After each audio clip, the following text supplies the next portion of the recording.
Hi, hello, what's up, how you doing, and welcome back to another episode of Unfinished Business, where the rules are made up. We don't make good enough points for it to matter. And you might not remember us, it's been a little bit. My name is Braden.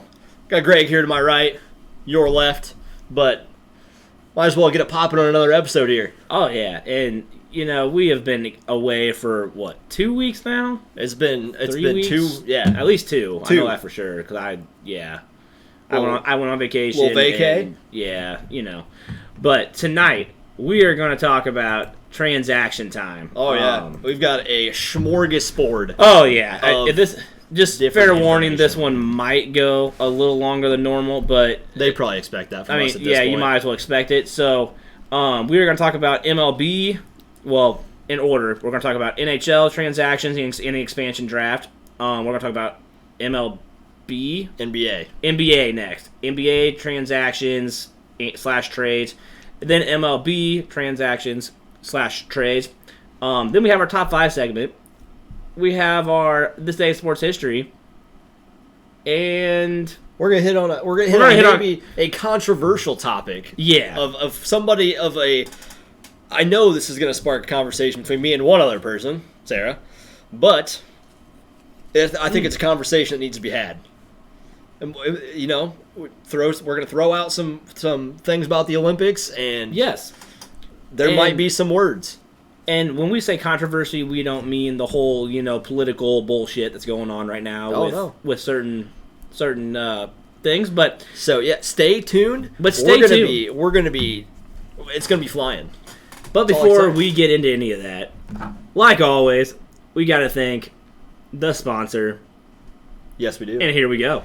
So this episode of Unfinished Business is brought to you by Crafts and Creations by Kane, your one-stop shop for personalized items that will both amaze you and have your friends and family asking where you got it. Click the link in the description to be taken to the business Facebook page, or simply search Crafts and Creations by Kane on Facebook. Make sure to join the group and look at her prior creations, or simply check out the decal that's behind us here. But you always start there, and then you got ready to say the koozies. Well, I got excited about the drink here. Keep it cold. Dude, that Minnesota beer, though. I know, right? When you find something that you like, message the group creator with your request. She will take it from there. Join the group today and get your creations by Kane. All right.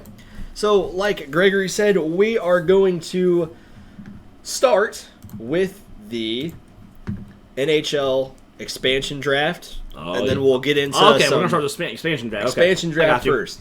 So I think the way that we're going to do this is we're just going to say the players they select. Well, the big time players they selected, because some of these guys, yeah, even if you watch hockey, you're not going to know who these people are. Yeah.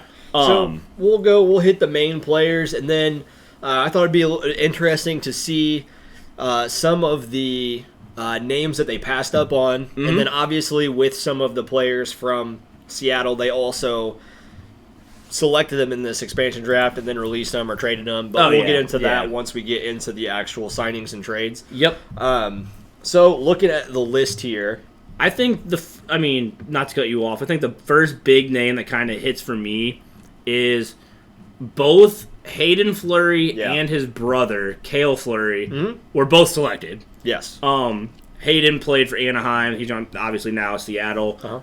Cale played for Montreal. So that was a pretty cool thing. I think of the two, Hayden's probably the better player. Yeah, I would agree with that. For sure. Maybe not a big time name, but definitely a name to be reckoned with.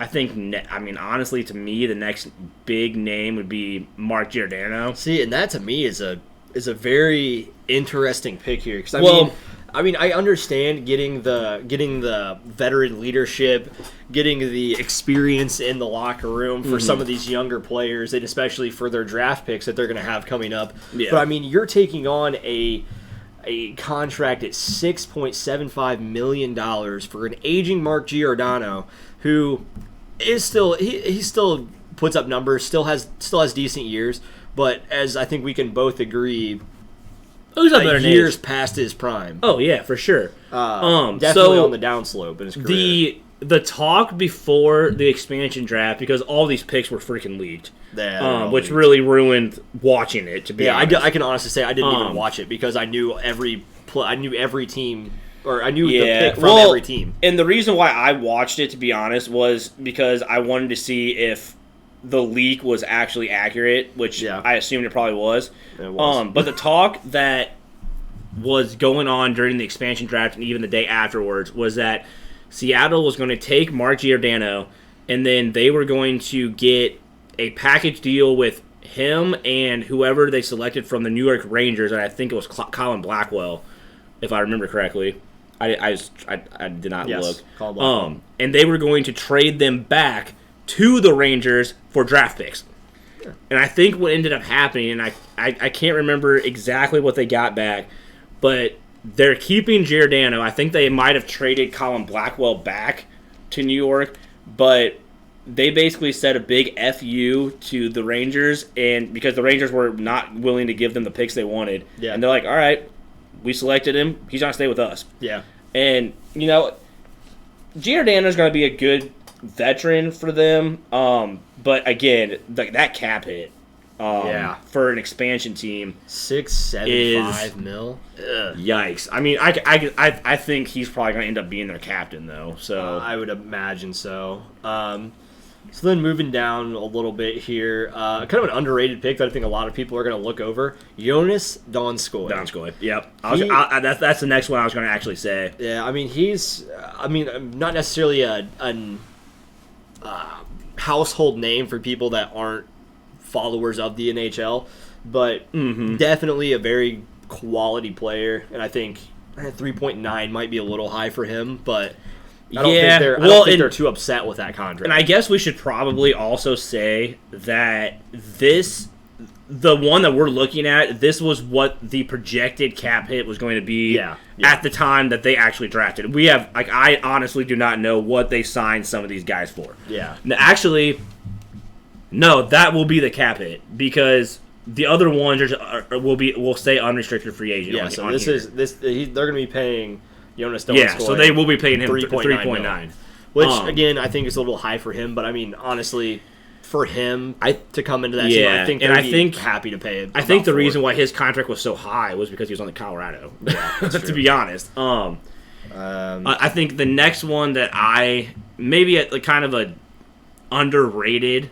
Would be Calle Jarnkrok or Jarnkrok, not Jarnkrok, but very underrated player. Same with I kind of skipped over him, but because we know after this expansion draft that they also signed Grubauer. Yeah. But Dreiger, yeah. Who's a goalie from Florida. I mean, he when they took him, he was going to be the starter. Yeah. But obviously, we know he's not starting with Grubauer now. No. So yeah, Jarnkrok, I think that's $2 million, that's not bad at all for him. No. And then obviously after him, you've got the probably face of the franchise for sure. Definitely the best forward on their team by far. Yeah, from the New York Islanders, Jordan Eberle to $5.5 million. I would say honestly, that's actually a steal. That's a great deal for him. Yeah, Eberle is a great player. There's not really much else to say about Eberle. Everybody knows goal scorer. Mm-hmm. He just light the lamp day after day after day after day after day. Yep. And he's going to have to be the carrier of this team.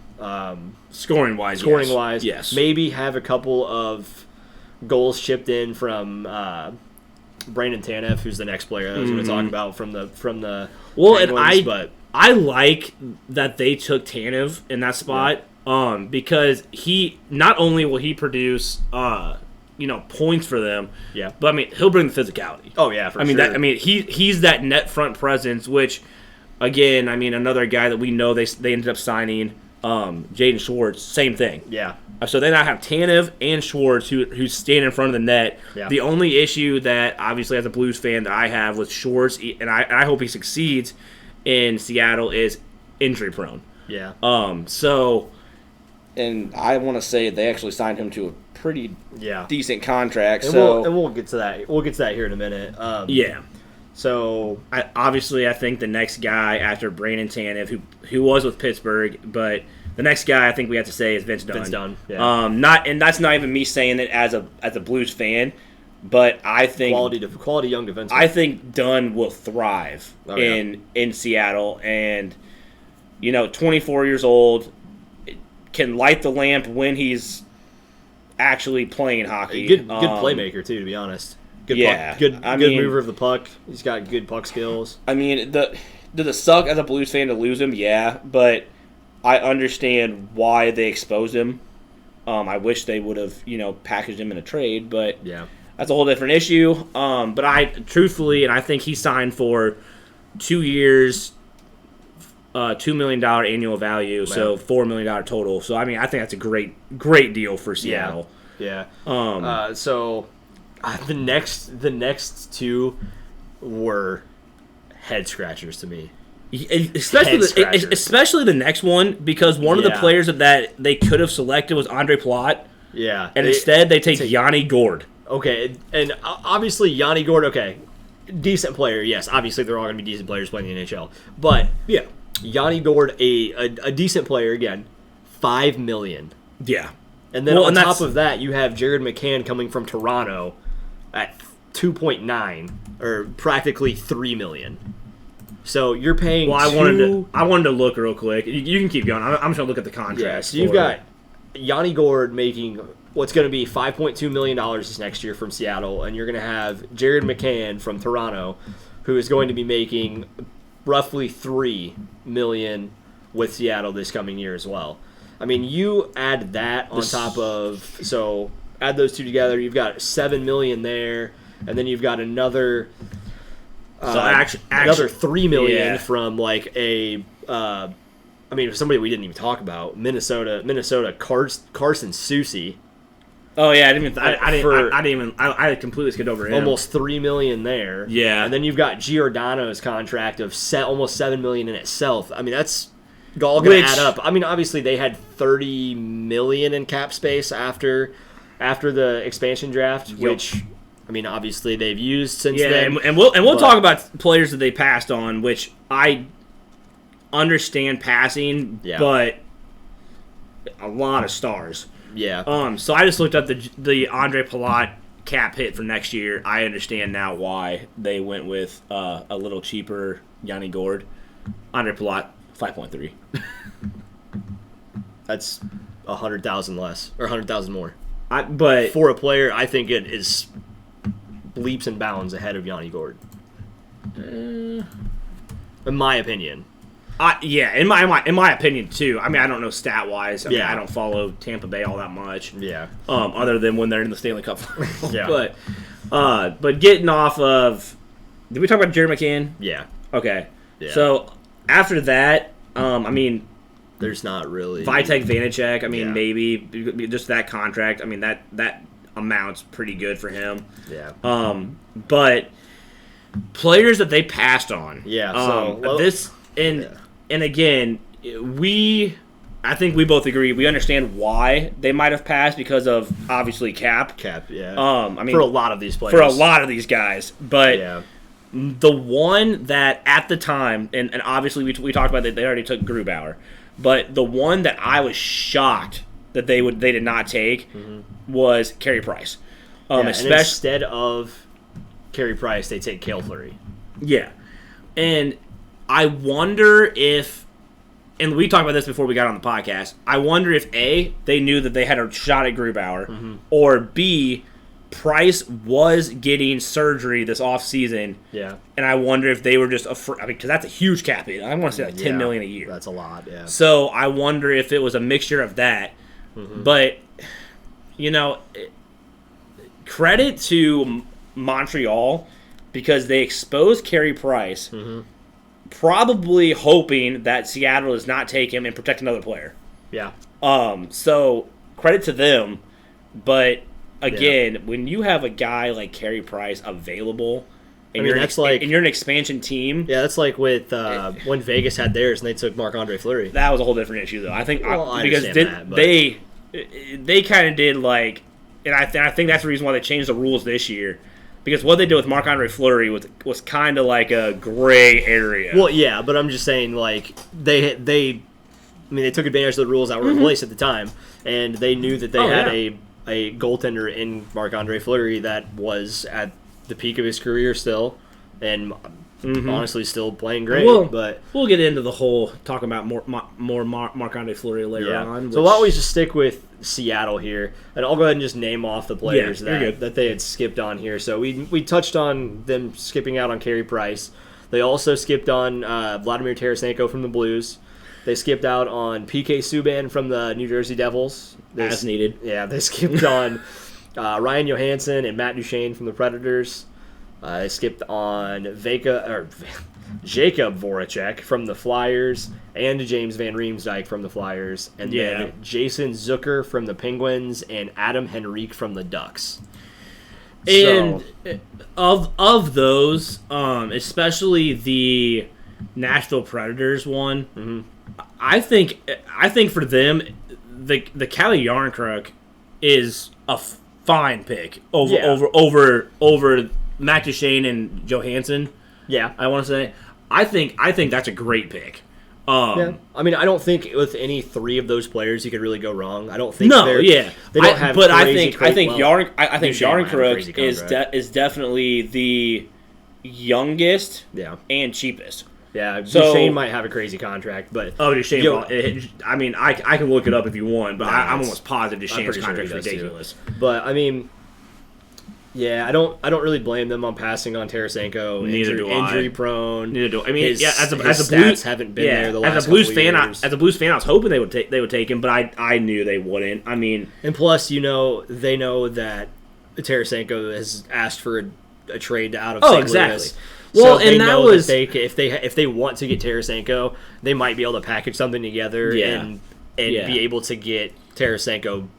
And anyway, honestly, that was my whole as a Blues fan, and I don't want to get on a tangent, but that was kind of like my whole just question about why Armstrong would expose Dunn also, knowing that Seattle's not taking Tarasenko. No.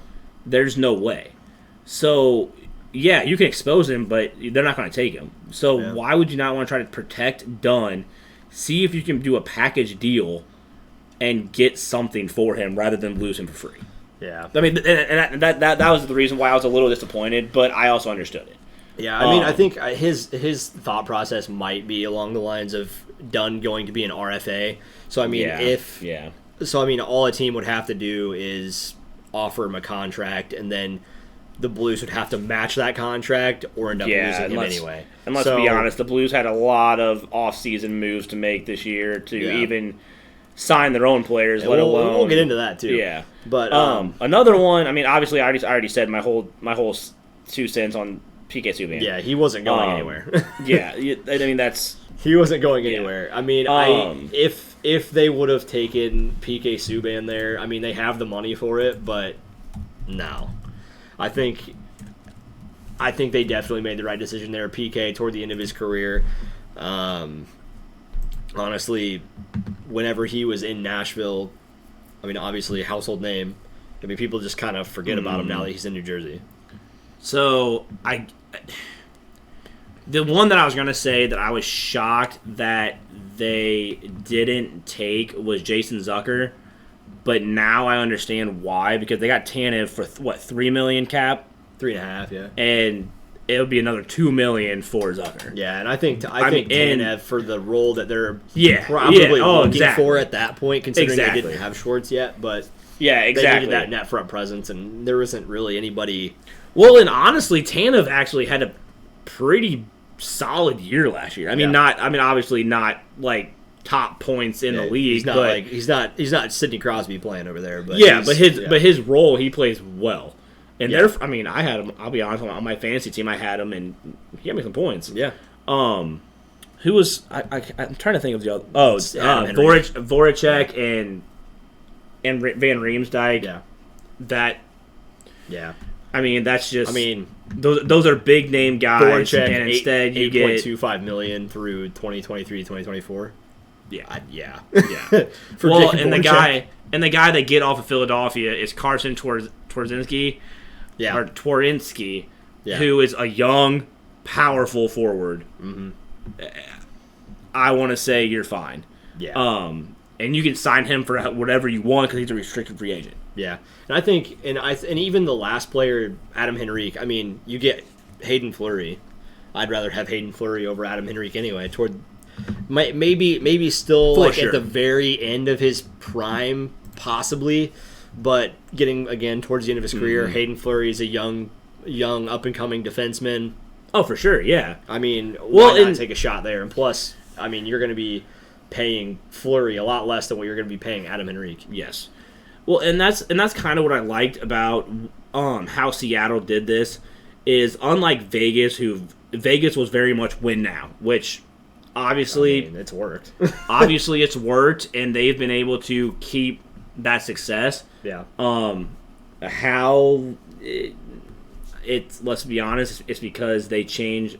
Yeah. Well, and I also wonder, and they talked about this at the expansion draft, is a lot of Seattle's problems with players that they were able to get this year is because GMs got smarter and were like, oh, we got fucked over by Vegas. Mm-hmm. We don't want that to happen again. Yeah. So I like the fact that Seattle went young and built for future success. Yeah, I'd agree with that. Versus, hey, let's try to get the best team possible now. Our cap's going to be shit and try to win. Mm-hmm. Which, let's be honest, even the players they passed on, if they took every single one of those guys, you're probably still not competing with teams like Vegas, Colorado, Tampa Bay, and those top tier teams. So I like what they did. I mean, obviously, I think we both agree, even with some of their free agent signings after the draft, they're probably 5 or so years out. Yeah, is my guess I'd agree with that. On really competing.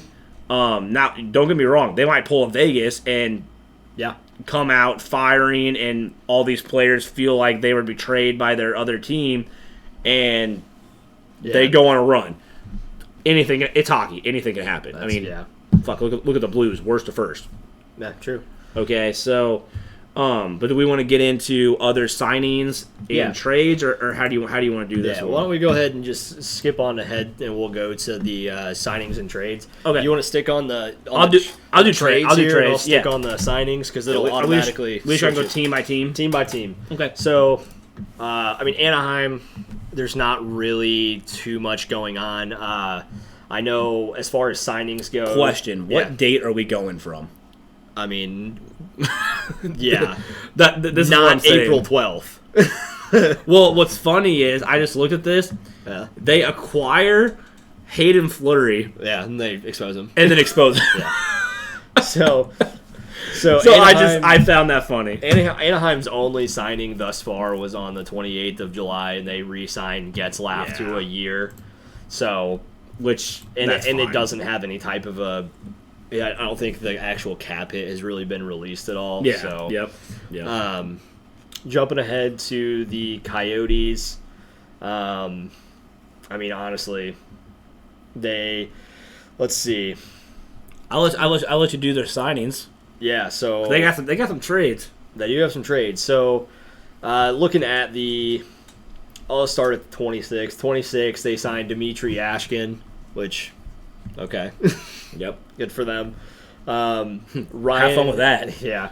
So 1 year, $3.2 million. Good for you. That's an interesting contract for a guy who probably should not be making that. Yeah. Then you've got Ryan Dzingel, year 1.1. Alex Goligoski, a year for $5 million.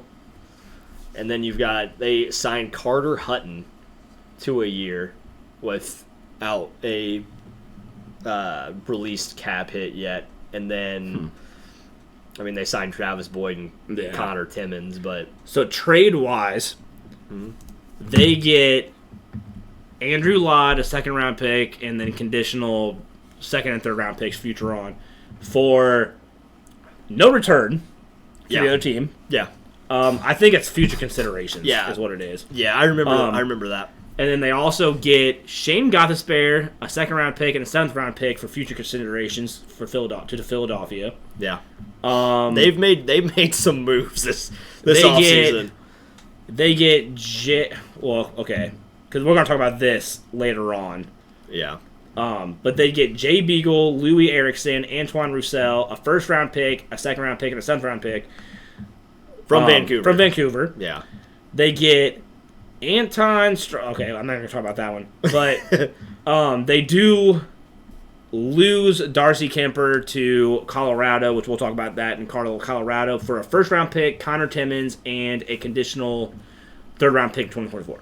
So, yeah. They're making some moves. They are making some moves. Probably still won't be enough to actually get them over the hump, but they're making some moves. So yeah, so let's jump to Boston here. Boston, 23rd, re-signs Taylor Hall.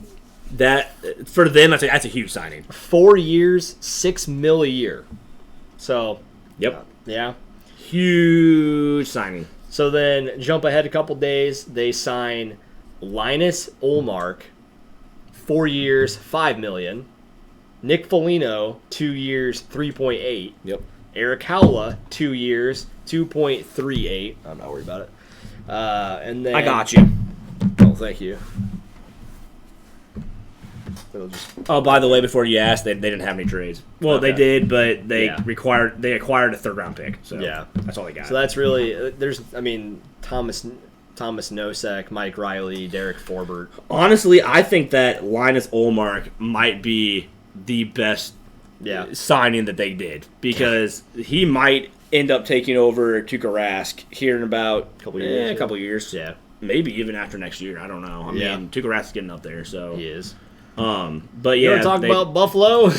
Can we just skip over them? I mean, no. I mean the one signing they do end up making that could, they've made a few trades. I mean, they signed Vinny Hinostroza for a year for $1.05 million.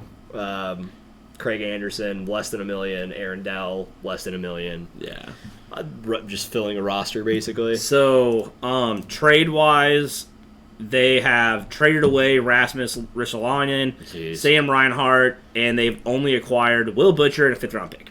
Well, and other picks and really nobody. Prospect, prospect or two. Yeah, so they're basically fire selling, and here any day we're probably going to hear that Eichel is going as well. So I can't wait for that one. I'm hoping to looking for a 1st-round pick next year, or 1st overall pick next year, probably.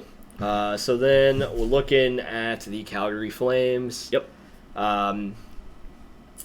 Blake Coleman, 6 years, $4.9 million. Pretty decent. Yeah, pretty decent for him. Yeah, I mean, yeah. Other than that, really. Yeah. Trade wise, I mean they got Tyler Pitlick from Seattle. Yeah. Nikita Zadorov, which is pretty good from the Blackhawks. And then Dan Vlader from Boston, but nothing really too big for them at all. Same thing with Carolina. I mean, they sign Frederick Anderson, 2 years, 4.5. Mm-hmm. Tony DeAngelo, a year for $1 million. Ian Cole, a year, $3 million. Antti Ranta, 2 years, $2 million. And then Derek Stepan, 1 year for 1.4. Yeah, and I'll be honest. Trade wise, they have acquired some prospects, some picks. That's about it. And they haven't lost anybody huge. So, Carolina's kind of just. I mean, they're a team that's good enough to really not have to do much. So, I mean, yeah. And let's talk about the Blackhawks. Let's just get it over with. So, they signed Adam Gaudette, a year for $1 million. Yep. They sign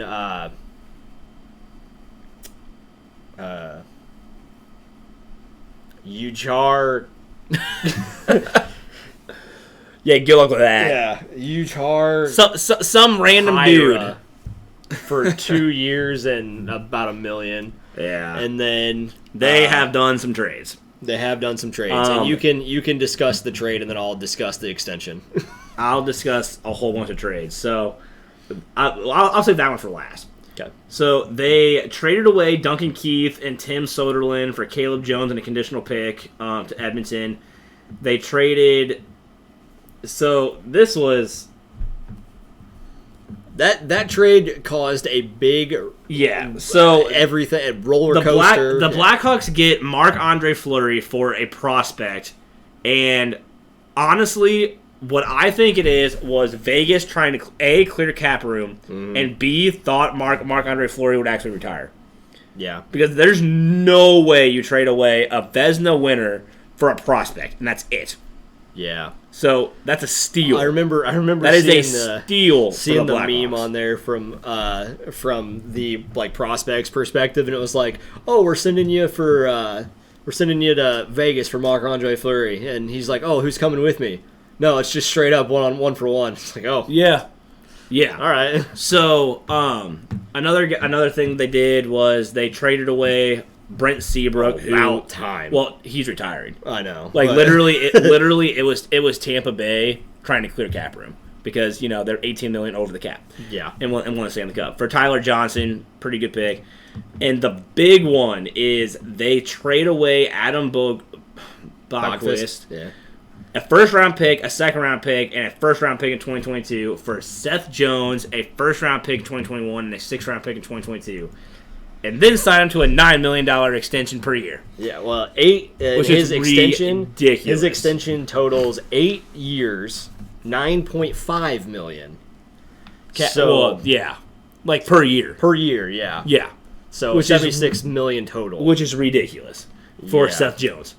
And some of these I'll be honest, and this is like completely off topic, but some of these contracts actually make the Justin Falk, and Torrey Krug contracts look good now for the Blues. Yeah, like honestly, like it looks fantastic. I would definitely agree with that. I mean, we'll get into like the signing later on for Dougie Hamilton and what the hell.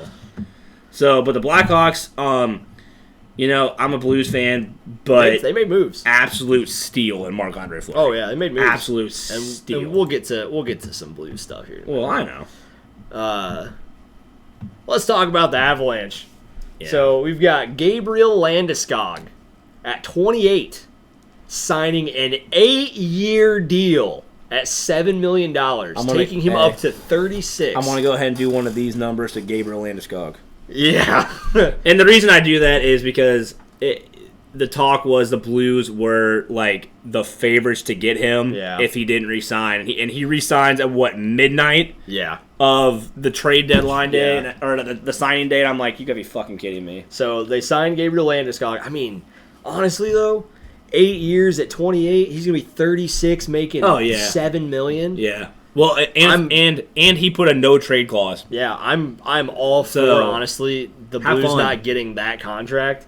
Then they signed Tyson Jost, 2 years. They don't have a cap. Good signing. Good signing. Ryan Murray, a year at $2 million. Yeah. And my boy, Cale Makar, signing a contract extension, 6 years, $9 million. Well, at 22 years old. Can I just be honest? I like that they're keeping their core together, but they still have to pay McKinnon. Yeah. I think that Landeskog. Hold on, I could be wrong. Landeskog deal, if they do have to re-sign McKinnon still, that could be a killer, especially with that no trade clause in there. I mean, they're gonna have to do something. I just thought about it. I think he might have signed an extension already. He signed through this year, next year. Yeah, at $6.3 million, and he's gonna want more. With a full no trade clause. And the thing is that he's making 6.3 now. You just signed Gabriel Landeskog, who is way below Nathan McKinnon caliber, to a deal more than what McKinnon's making now. The only way that I see them keeping McKinnon is if you take the hometown deal. Like literally just to stay there and win a cup. I honestly think that that'd be the only way. If they don't win this coming year the last year of his deal year of his deal, he's gone. He said that he wants to win and that he's like doing everything he can to win. If they don't win in the next 2 years, he's gone. He's not taking a hometown discount. He wants to win. Yeah. And that's my thing is he'll go to a team that's willing to pay him that it's a Stanley Cup contender. Yeah. Which, Were there any good trades? They got Darcy Kemper. Who, they needed after they lost Grubauer. Yeah. So, that's really about it. They got some picks. They got Mikhail Maltsev for Ryan Graves, which was a very interesting. That's weird. Odd. Yeah. But that's about it for them. Columbus, I know, will have a ton. Let's talk about Columbus here. So, obviously, Patrick Laine coming over from Winnipeg earlier this last year. They signed him to a 1-year extension, $7.5 million. Which is interesting. That was interesting because, and I wonder if that's because they got rid of their coach. Because and that coach, oh my god, they did not get along. But the thing is that if you're wanting, what's gonna stop Patrick Laine from after this year? They don't play well. Okay, see ya. They signed him to a 1-year deal. Yeah, well, and no, that's at 20, he's 23. Yeah, and I think that's the thing is they just honestly what I see them doing is trading him before the deadline. Well, if I'm Patrick Laine, I'm seeing Columbus pay Boone Jenner at 28, getting 4 years, almost $4 million. Sean Kuraly at 28, getting 4 years, $2.5 million. Jake Bean at 23, same age as Laine, making. Hey, come on now. That's one of my trades. Well, that's fine. He's making 2.3. I think it was a sign and trade. Yeah. And then or they traded and it was an extension. It was an extension, yeah. But the one deal I do like here, Zach Werenski getting a 6-year extension, about $10 million. Well, 9.5, almost 9.6. But it's going to take him up till he's 30. One of the best defenders in the NHL. Goal scorer, playmaker, great defender. I'll give you one of their trades, which is very interesting because it's straight up. Cam Atkinson goes to Philadelphia for Jacob Voracek. See, that's weird. That's an odd. Yeah, that's what I'm saying. Cam Atkinson did a ton for Columbus. Captain Cam. Very interesting to see that happen.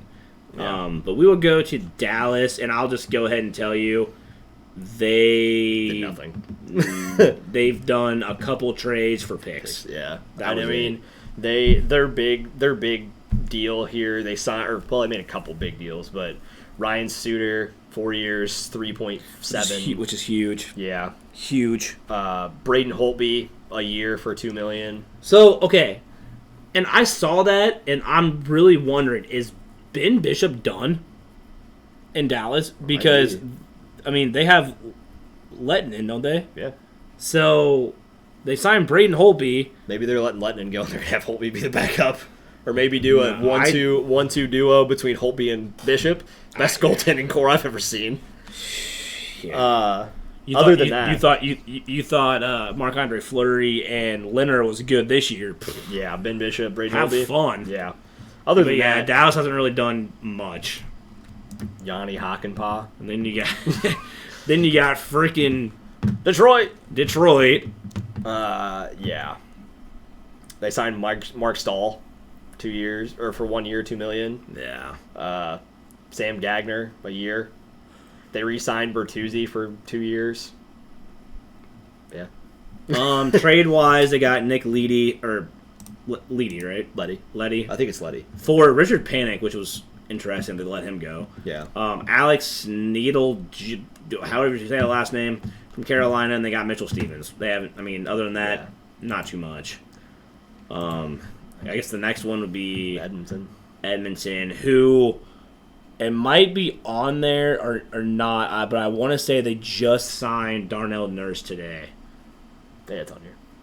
It is on there? Yeah. Okay. So I'm going to say they signed him either today or yesterday. They have got some big names on here. Re-signed Tyson Barrie for an extra 3 years, 4.5. Yep. And Cody Ceci gets a deal to go to Edmonton, 4 years, 3.25. Zach Hyman gets a deal to go to Edmonton for 7 years. Taking him up to 36. Yep. At 5.5. And Derek Ryan. Okay. Warren Fogle gets a 3-year contract extension, 2.75. Darnell Nurse, which was yesterday, 8 years, 9.25. Yep. Taking him up to 34. Quick math. Mm-hmm. And then they signed Brendan Perlini today, a year, $750,000. Yeah, and the big trade they did, we talked about it earlier, is they get Duncan Keith and Tim Soderlund from the Blackhawks. This is my thing. If I am Connor McDavid and Leon Draisaitl, I'm looking at my GM and I'm saying, so you trade for a fucking old defender if you don't get us any help offensively. Yeah. I mean, Brendan Perlini, there's your help. pretty much. I mean, Zach Hyman. It's to me, it's just very random. Yeah, I mean, they get the Duncan Keith signing to especially. It's and I'm not saying anything bad about Duncan Keith. I mean, even at Blackhawks, yeah, great defender, but getting up there in age Yeah. and why you sign him, I don't understand. I mean, you look at the players that they sign. They get Darnell Nurse, defender. Cody Ceci, defender. Tyson Berry, defender. Mm-hmm. I mean, you get Zach Hyman, he's a forward. And you get, Derek Ryan's a forward. And you have Warren Fogle and Brendan Perlini, who are both forwards. But your big names, Cody Ceci, Tyson Berry, defenders. Darnell Nurse, defender. Yeah. I think it's just going to be same tune, different year. Oh, more than Or likely. same tune, different album, whatever the heck you want to call it. They'll make the playoffs and lose pretty quick. I mean, it's just going to be the same thing. I'll just tell you straight up, Florida Panthers, their big trade they had was for Sam Reinhart. Yeah. Everything else is kind of just prospects and picks. Yeah. And really, they signed Sam Bennett. They get Anthony Duclair, or re-signed Anthony Duclair. I mean, honestly, Florida really didn't need much. No. I mean, bringing in Sam Reinhart, probably going to be fine. Yeah. I'm just going to tell you that LA did nothing. Andreas Athanasiou. Trade-wise, they got Victor Arvidsson. Other than that, they haven't done much since the Jeff Carter trade that they sent to Pittsburgh. So Minnesota might have done some stuff in the... No, they did not. For trades, they got a pick. That's they signed Dmitry Kulikov, Frederick Goudreau, John Merrill.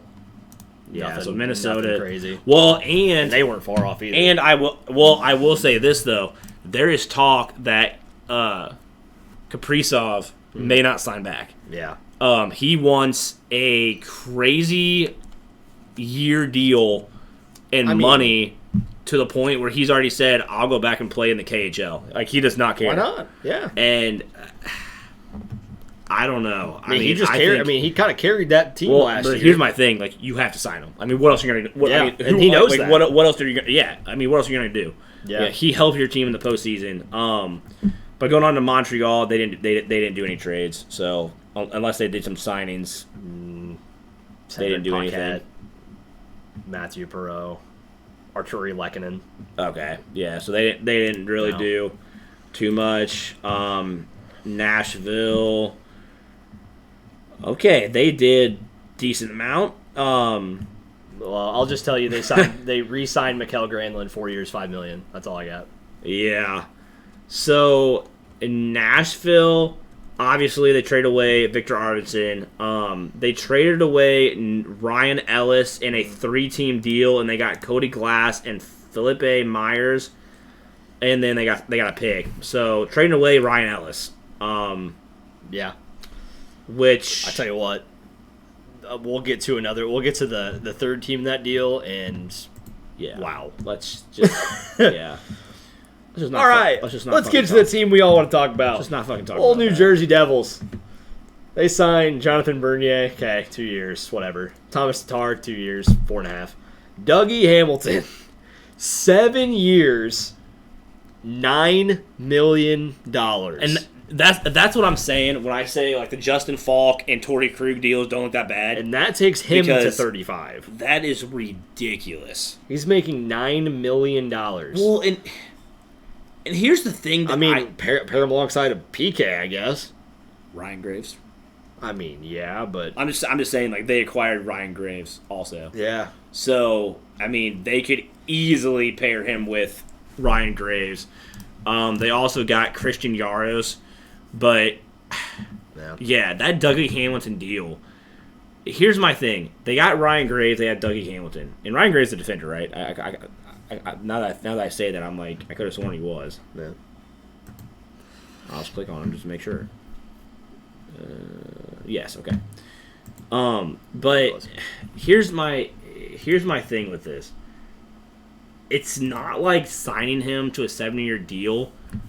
They're still a ways away from a cup.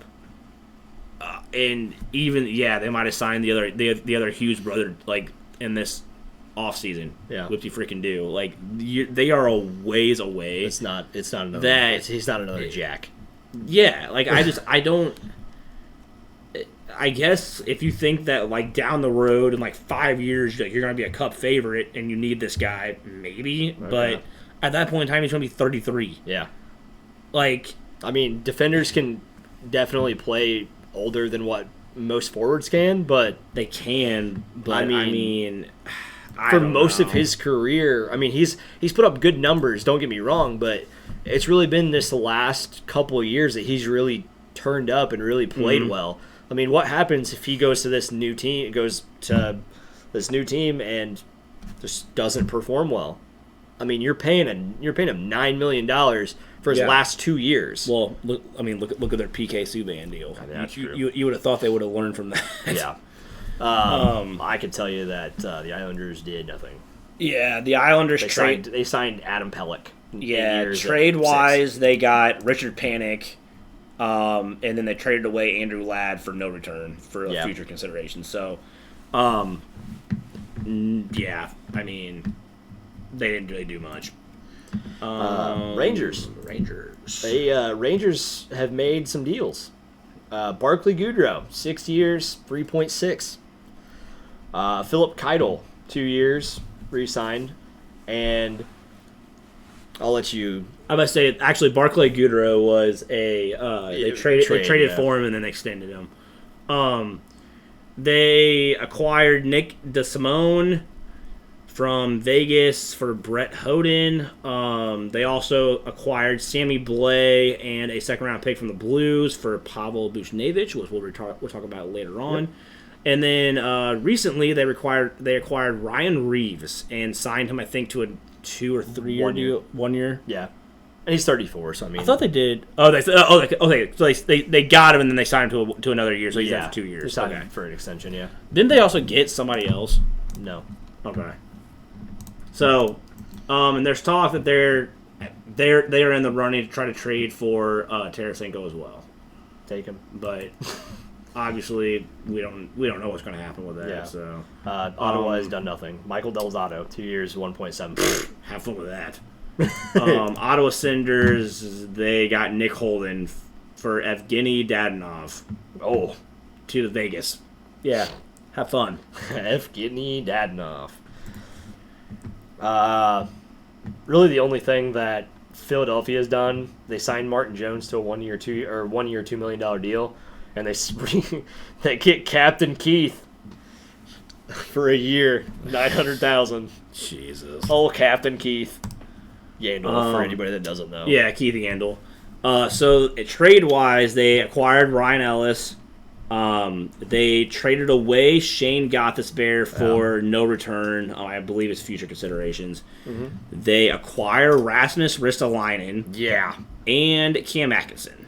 Yeah. So you get rid of, or you lose Voracek for Cam Atkinson, and you lose Gothisbehere from no return, but you acquire Ryan Ellis and Rasmus Ristolainen.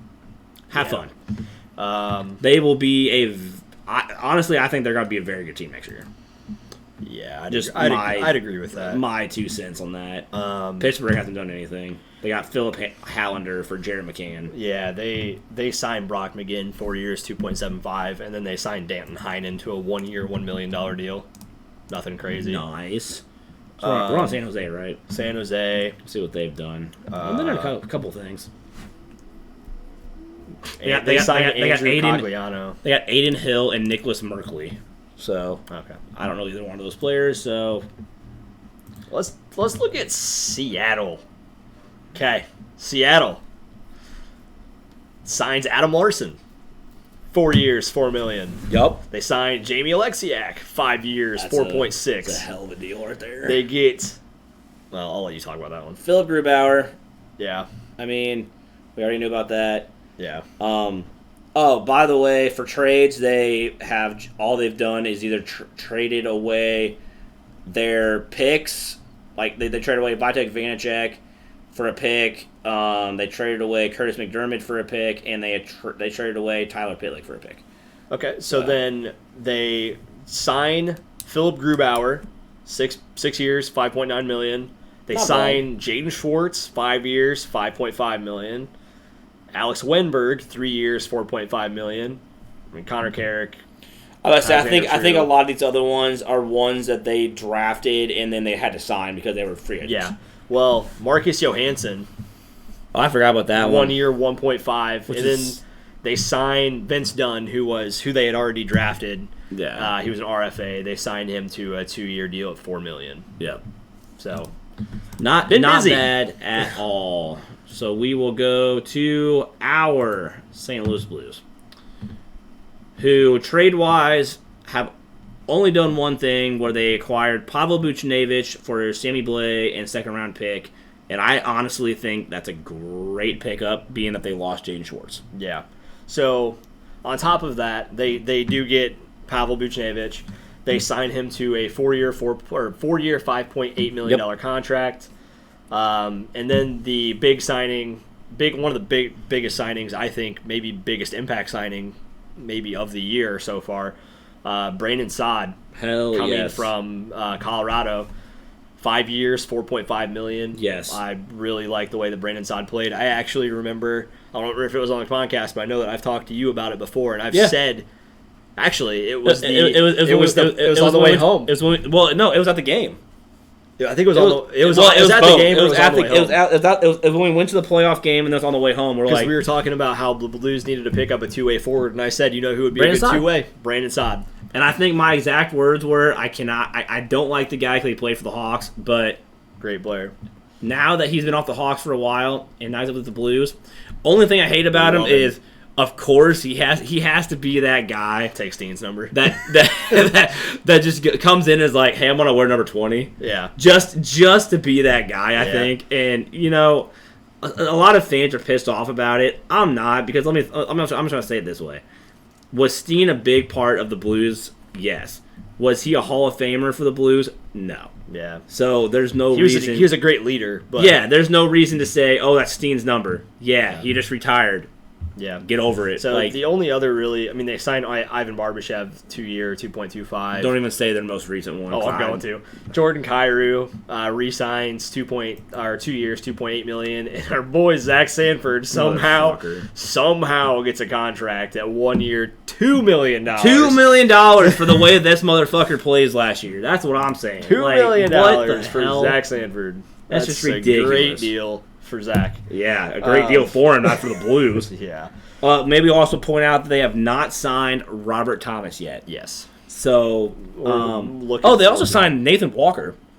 They did sign. Well, I thought that was a great. That was a little far under the radar signing back at the episode. 2 years, $750,000. Little ways back, but I thought that was a huge signing for them. Yeah, the Blues did their contract extension mostly with the 6 year, $6 million for. Oh yeah. The Saad signing was definitely needed. Yeah. We need a little more. So Tampa Bay, they've acquired some picks to clear up cap room. And I mean, they acquired Brent Seabrook, but like I said, I'm pretty sure they acquired the rights to Brent Seabrook, but he's done. It's not going to affect their cap at all. I mean, he might just offer to not get paid and just sit there to win another ring. So I mean, might as well. He doesn't even if he's on the ice, you can't tell. Yeah. So with that cap room that they cleared up, they signed Old Moose Brian Elliott to a 1 year, $900,000 deal. They signed Zach Bogosian, 3 years, $850,000. I'm waiting for you to say the one that I want to hear. But $850,000 for 3 years for Zach Bogosian. That's not bad. That's a good deal. That's a great deal. They sign the second Braden Point at 8 years, $9.5 million. Great, honestly, great deal. 8 years, 9.5. I don't even care if they were paying him 10. Like that's still a great deal. His performance in the playoffs merit that. Exactly. I mean, you had to pay him. They re-signed Cal Foote 2 years, $850,000, and then the ultimate, if you can't beat them, join them. That's what I'm going to say. From the Montreal Canadiens, if you can't beat them, join them. Who the Tampa Bay Lightning just beat in the Stanley Cup playoffs or Stanley Cup final. Signs with the Tampa Bay Lightning for 2 years. Yeah, $1 million. 2 years. He'll be 38. Yeah, here's my thing. Interesting. He's just going there for a chance to win to win a ring. Yeah, because that'd be the only reason why. Yeah, and I mean, credit to them signing him for a cheap deal, I guess. But whatever. 2 years. 2 years. I mean, whatever. Yeah. Toronto. Let's see what Toronto's done trade wise. I don't think they've done anything, to be honest. I don't know. They got Jared McCann. I forgot about that. Well. After losing Frederik Andersen, they needed a goaltender, so they signed Peter Mrazek. 3 years, 3.8. Which, to be honest, I mean, he's a good goaltender, but he's not Frederik Andersen. Well, they better be. He's not, but I think he's going to do enough. He'll do enough, but I'm just saying, if they're not winning with Frederik Andersen between the pipes, you're not going to win with Peter Mrazek. You're not going to win with Peter Mrazek unless your goal scoring goes up by like 3. Or like 2, at least 2 per game. You could.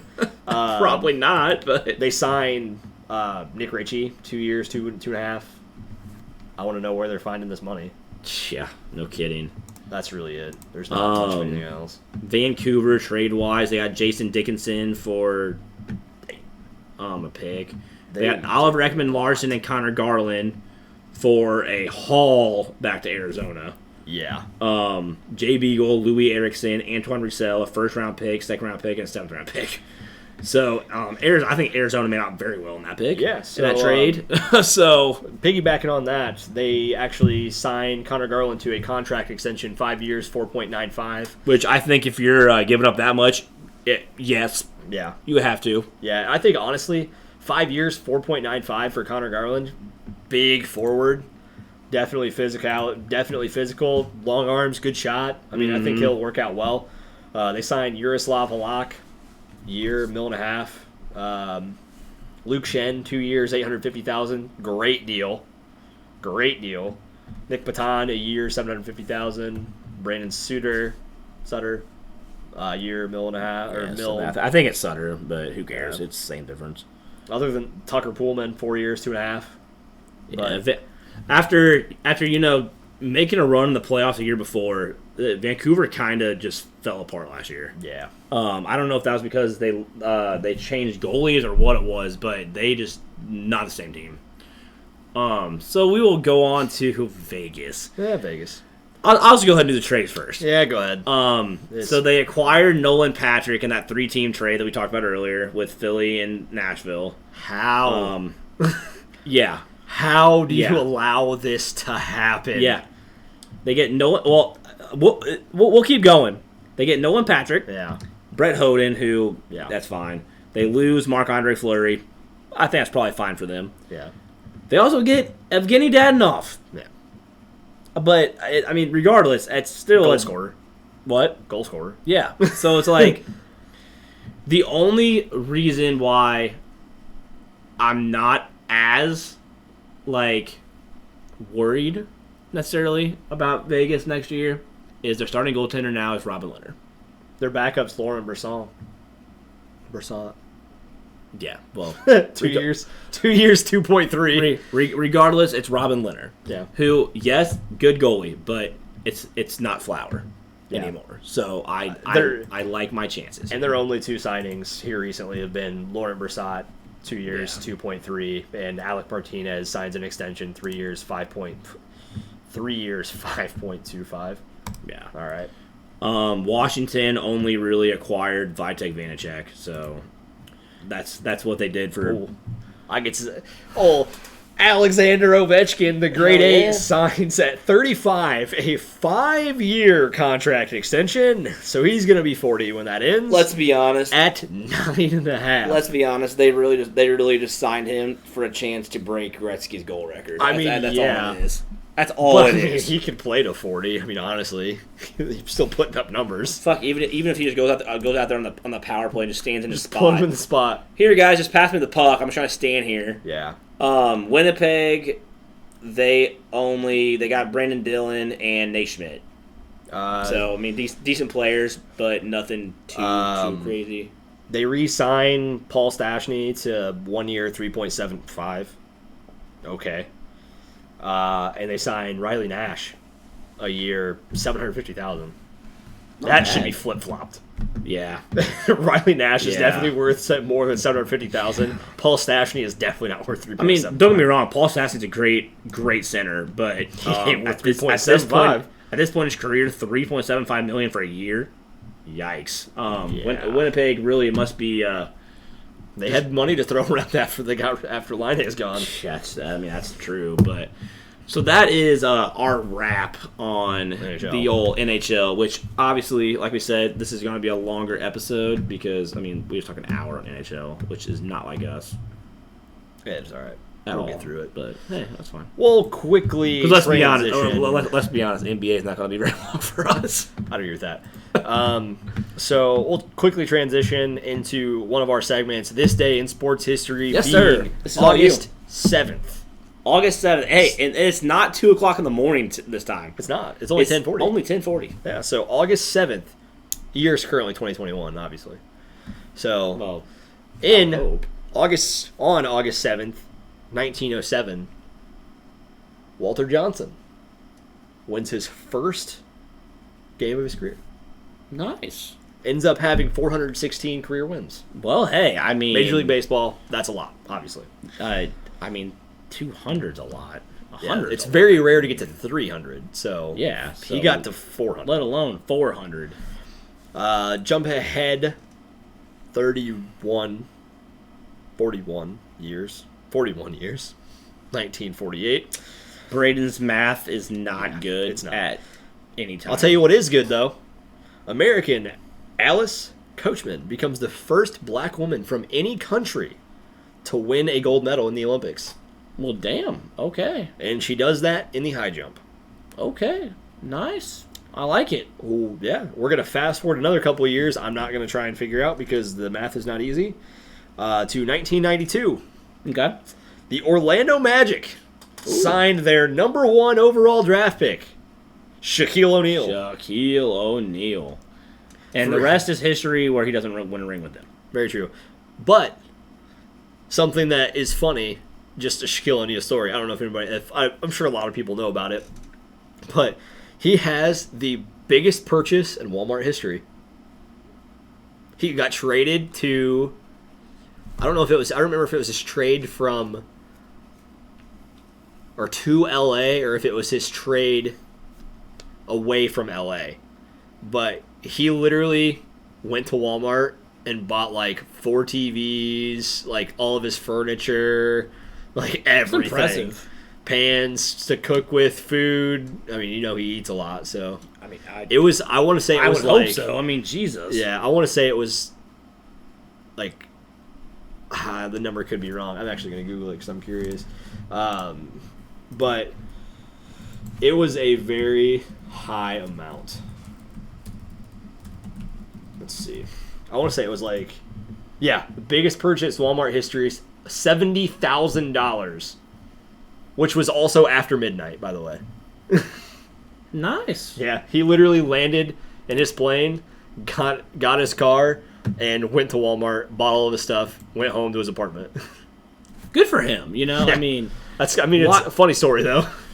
well, what's even better is like a guy who's in the NBA just still decides to go to a Walmart. Well, I mean, it's after midnight. Well, but still, it's still fucking Walmart. I mean, that's true. You know what I mean? Amazon. Well, I guarantee Amazon was definitely not what it is today. It probably wasn't. But, Back well, I then. mean, at that time, I don't remember when the trade was. But That's true. go ahead, a couple more years forward. That's 12 years because it's in 2004. So There you go. Greg Maddux gets his 300th win. Hey, good old paint the corners. Oh, yeah. And then fast forward another 3 years. It's 2007. Barry Bonds hits his 756th career home run, which apparently passes Hank Aaron for most of all time. I mean, it doesn't apparently. It did. But It did. he's... With an asterisk. Yeah. It's Very it's an big. asterisk, just like the asterisk next to the World Championship of the Houston Astros a couple years ago. You mean the Houston Asterisks? Yeah, exactly. Okay. And then fast forward 9 years to 2016, Michael Phelps wins his Olympic record 19th gold medal. So, I mean, Hey, obviously. what a beast. I mean, you know? just, yeah. Just what a stud. I mean, he's just crazy. But that is in this day in sports history. There wasn't What? too much over the last couple of years, so That's fine. I mean, yeah.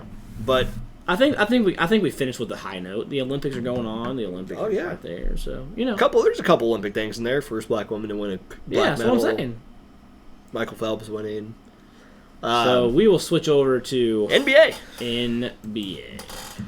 So Obviously, how, we're gonna fly Yeah. through this because Yeah. we're not NBA experts by any means. We're just gonna glance through some of the bigger things, and really only going back to July 30th.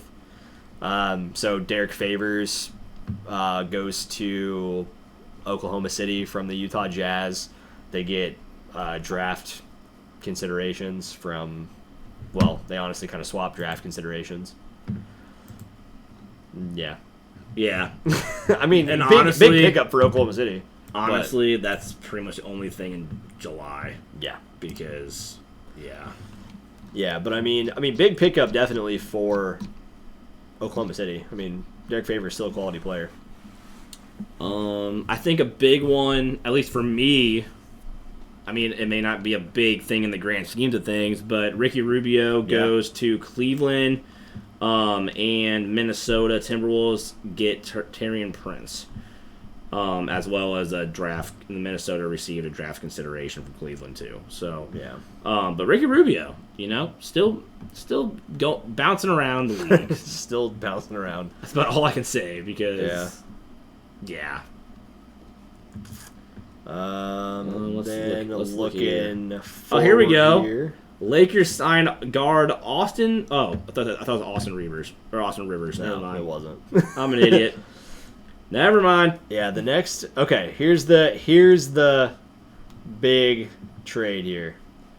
Well, actually, first off, Oklahoma City Thunder waive Kemba Walker. Throwing it out there. I mean, do you surprise him? Do you like? I don't, but Is that surprising? no. So big. I'm not trying to be rude, Big trade here. Washington Wizards, Los Angeles Lakers. The but Wizards. No, hold on. Andre Drummond signs with the 76ers. That's pretty big. Okay. Maybe 7 years ago. That's a joke. Washington Wizards get Kyle Kuzma, Montrezl Harrell, Kentavious Caldwell-Pope from the Los Angeles Lakers in exchange for draft considerations. Oh, and Russell Westbrook. I was about to say there's a big else Yeah. with that, And Russell Westbrook. But yeah, that's obviously the biggest trade that's happened this offseason. for sure. And once again, it's and I'll be honest, that's gonna be huge. If they can learn to play with each other, I mean, let's be honest, all three of them could have a triple double in the same game yeah. easily. And once again, it comes down to LeBron creating a team. Yeah, I mean we've talked. I mean we had a very good discussion on our Facebook. We did. Post about this trade and. I think. I mean, yeah. just in case anybody was wondering, Michael Jordan's come out of retirement to join the Lakers too. Okay. So He's gonna show LeBron how to play the game of basketball. no, didn't you hear him and D Wade? are both Yeah. coming out of retirement to join the Heat. Yeah. I mean, the average age of the Heat right now is 38 anyway, so... I mean, actually, at this point... the other thing, and this is probably later on, Carmelo also signed with the Heat, with the Lakers. I mean, so... Yeah. You know what really should happen is... I think I'm pretty sure I just said sign or are gonna sign with the Heat, and I meant to say the Lakers. Yeah. Everybody knew what I meant. What should really happen is Mike should really just team up with the Looney Tunes and show LeBron James how Space Jam is really supposed to be filmed. Actually, you don't know what he should do is just team up with the freaking Brooklyn Nets and just beat the shit out of LeBron. I mean, that's true. But, But yeah, I can honestly say that we'll never watch the new Space Jam movie. I don't care if a gun is held to my head; they can kill me. I'm not watching it. Here's my thing. I kind of want to watch it. No, here's my thing. I want to kind of watch it just to be appreciative of that much more of the original. No, I won't watch it. Will not. I'm just being honest. But I've heard such bad reviews about it that I don't even. It's horrible. I don't even want to put myself through it. Yeah. And what sucks is kids nowadays are gonna grow up and be like, "Oh, that's the Space Jam that is the best." And it's like, no. Watch the original because the original with Michael Jordan is top tier. Here's my question. And we can if somebody wants to have conversation in the comments about it, I will definitely listen to it. Mm-hmm. And if anybody wants to message me personally about it, I will definitely have a conversation with you about it because I want to know everybody's thoughts on this. Is LeBron's legacy partially tarnished for? Well, obviously Space Jam because it sucks. Yeah, but but partially tarnished and partially not worth what everybody says it is and what everybody thinks that it is at the moment because of the teams that he's been on. Well, I mean, you have originally you had Kyrie. Mm-hmm. You had. I mean, granted, there's nothing he could do about that situation because he came into that. He came into the Kyrie and Kevin Love era of Cleveland. Well, but the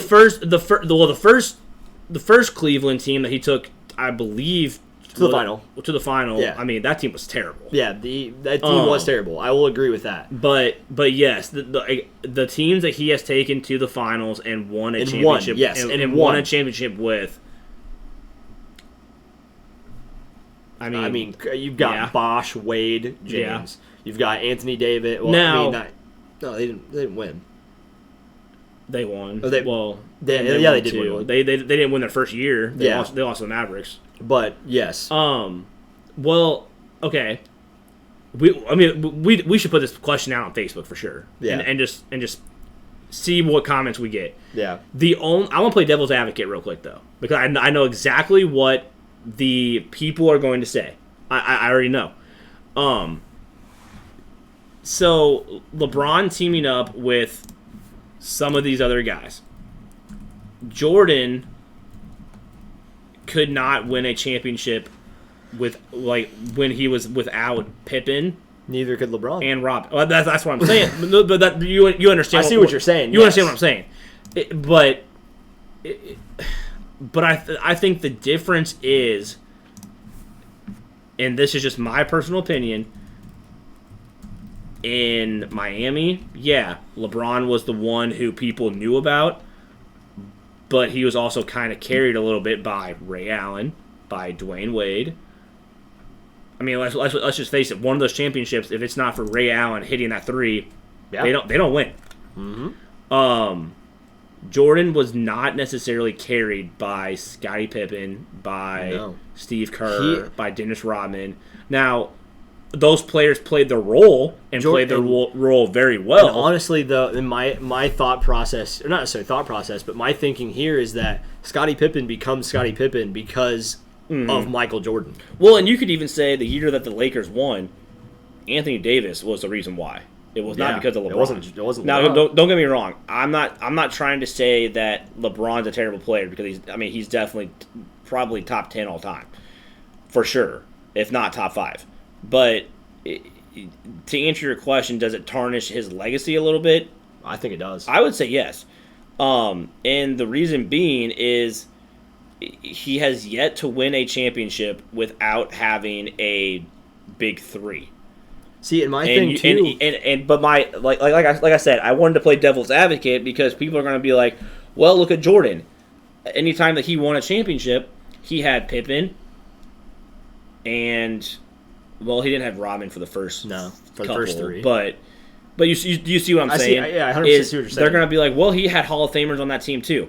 The difference that I'm going to say is Jordan never let it go to a Game 7. That's true. The thing is, and I know what everybody's like, all the LeBron fans. First thing that they say is, okay, well, Jordan didn't take a team of nobodies to a championship, or it's like a championship game. Like, okay, well, absolutely, you're right. I'll be honest. The other thing they're going to say is, well, LeBron's more of an all-around player and he gets his teammates involved. Jordan didn't need to. No, because his teammates knew who was in charge, and his teammates played their role. Yeah, and he also knew, and his teammates also knew that if they, I actually heard a funny story on Facebook the other day, and I forgot who he was talking about. Might have been Luke Longley, where they were playing the Jazz in the NBA final, or not the NBA final, or was the NBA final? They were playing the Jazz, regardless, and it was in the playoffs, and Luke Longley had 12 points, 4 rebounds, 4 assists, and Jordan went up to him and said, "Man, that's the way to fucking play. Like, if you do that, we're gonna dominate." They were up by 14. They were up by 14 points of that for the first quarter. Mm-hmm. At the end of the game, Luke Longley had 14 points, 4 rebounds, 4 assists. They ended up losing by 15. Jordan said he went up to Luke Longley after the game. He's like, "That's the last time I fucking ever tell you like a compliment during a game." Yeah, like that's the kind of player he was. Don't get me wrong, LeBron might be that way, but personally, I know we're going on a tangent. To answer your question, I think it tarnishes his legacy a little bit. Yeah. But, and I don't know. I mean, people say that it's because that's what today's NBA is. In a way, I disagree, because you have a team here's the thing though. There's a difference between a general manager doing their job and finding trades, signing free agents. There's a difference between that and LeBron texting his buddies or talking to them on vacation saying, "Hey, here in 3 years when we're all free agents, let's all go and join in Miami and date with Dwayne Wade, or let's go to LA, and then whenever Anthony Davis becomes a free agent, or the year whenever he's about to become a free agent, we can have them." Well, and that's the funny thing is, I don't know if you've heard the whole conversation between, I want to say it was Russell Westbrook and Kawhi.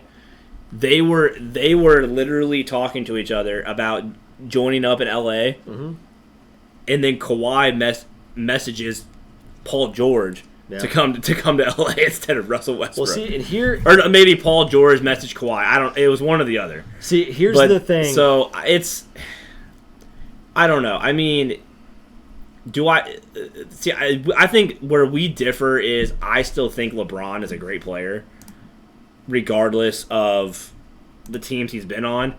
But do I agree with you that his legacy is being tarnished because he's always with a big three developing a super team? Yes. But I also want to ask you this question. Mm-hmm. Do you think that Kevin Durant is starting to get in that same conversation as well? I can say I actually think that Kevin Durant's is worse. Kevin Durant's 100% is worse. He did nothing whenever he was in Oklahoma City. He obviously had his team with Russell Westbrook, James Harden. They had obviously big three now. Then it wasn't as much. But then he goes to Golden State to chase a championship, wins championships there. Yeah. And then goes and teams up with Kyrie, at first it was just KD, and then you knew Kyrie was going. Yeah. And then James Harden decides that he's going to join there. Blake Griffin. And Blake. Yeah. But don't get me wrong, Blake Griffin towards the end of his career, but it's the same as Carmelo. See, here's another thing that I think really kind of, and it is more popular nowadays than it was back in Jordan's day, but let's see, LeBron, Cleveland, Miami, Cleveland, then the Lakers. And then if he goes anywhere else after that, Jordan, Chicago, retired, Chicago, and then Washington. Well, and let's be honest, the Washington thing was just him trying to make a comeback, and he shouldn't. To be honest, I think him coming back and playing for Washington actually might have ruined part of his legacy. What? Yeah. In a way. Yeah. To be absolutely honest, but I mean, so one thing. Yeah. Here's another thing that I also want to put forth onto the minds of people before they have this conversation. What do you think of when you think of LeBron? Scoring, right? For the most part. I mean, honestly, assist obviously. Honestly, yes. Honestly, anymore you think of his passing? Yeah, anymore. But I'm just trying to be honest. But yes, when he's in his prime, you think of scoring. Because I'll be the first person to say he's not in his prime anymore. I think he's 3 or 4 years past his prime. Yeah. Okay. Looking at comparing the first couple of years of LeBron and Michael Jordan's careers. First year, rookie year, LeBron 20 points, Jordan 28. LeBron takes it in the second year, 27 to 22. 23rd, or the third year, Jordan has 37, yeah. And LeBron has 31. Then 35, 32, 30. Like, Jordan doesn't come underneath 30 until his, 1, 2, 3, 4, 5, 6, 7, 8, 9. His 10th year into the league. Mm-hmm. And then, the big thing that Jordan people always say, playoffs. Big argument. The 1 year that that you can say, okay, LeBron took his team. Okay, 30 points per game in that first year that he took his team to the playoffs. Mm-hmm. Mike had 29. Okay. Second year that they're in the playoffs, LeBron averages 25. Jordan averages 44. I will say the one thing I can say is the year that Cleveland lost to the Warriors with Kevin Durant in the finals, where LeBron averaged a triple-double. I have to say, I will say that there was not much more he could do. I mean, yeah. But honestly, what's more impressive, having a triple-double or averaging 44 points in an entire playoffs? Oh, well, plus averaging at that point 6 rebounds, 6 assists, almost averaging 3 steals that playoffs as well. Mm-hmm. Also, another interesting statistic. His rookie year, he averages 29 in the playoffs.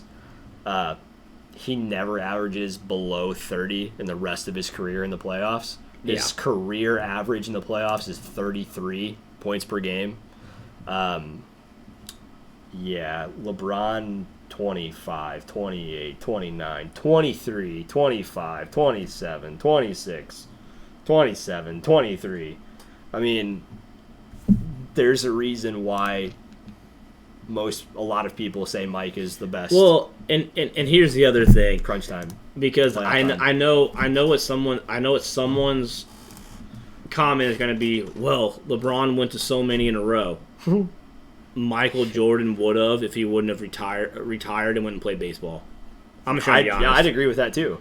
Because let's be honest, he won 3, retired and went to baseball, came back and did another 3-peat. Yeah. Like, I don't want to be rude or anything, but when was the last time LeBron won 3 in a row? I'm actually kind of curious about something too. I'm just gonna be honest, and here's my other thing.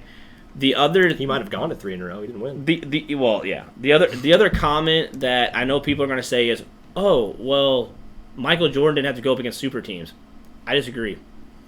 Shit. Because the Jazz had Bad Boy Pistons. Well, yeah, the Bad Boy Pistons would destroy LeBron. Well, that's my thing. The Bad Boy Pistons, the Bulls always had to play the Utah Jazz, who had Malone, Stockton, and oh my gosh, who's the shooting guard of that team? I cannot remember. Of the Utah, just any Utah Jazz, like the '96. Oh, I can't think of it off. I cannot think of who they're. But I mean, the Jazz had a big three. I mean, I don't know. I guess we're kind of getting on a tangent, by the way. That's fine. But last thing I'm gonna say about that is that, like you said, Mike goes and plays baseball, retires and plays baseball. He comes back from baseball, and in 17 games averages 27 points, 7 rebounds, 6 assists, and 2 steals. In his first 17 games back to the NBA after not playing for a year. Which is nice, you know. And then comes in the next year and averages 30 points. Jesus. Like, it's just... Yeah. But going back to other trades, Toronto receives Goran Dragic. Yep.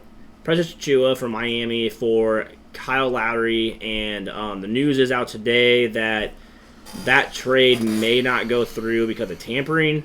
As far as another one, too. Yeah, as well as another one that we'll get to. We can get to that now if you want, but I'm just trying to see if there's any other ones. I mean, Kent Bazemore signed with the Lakers.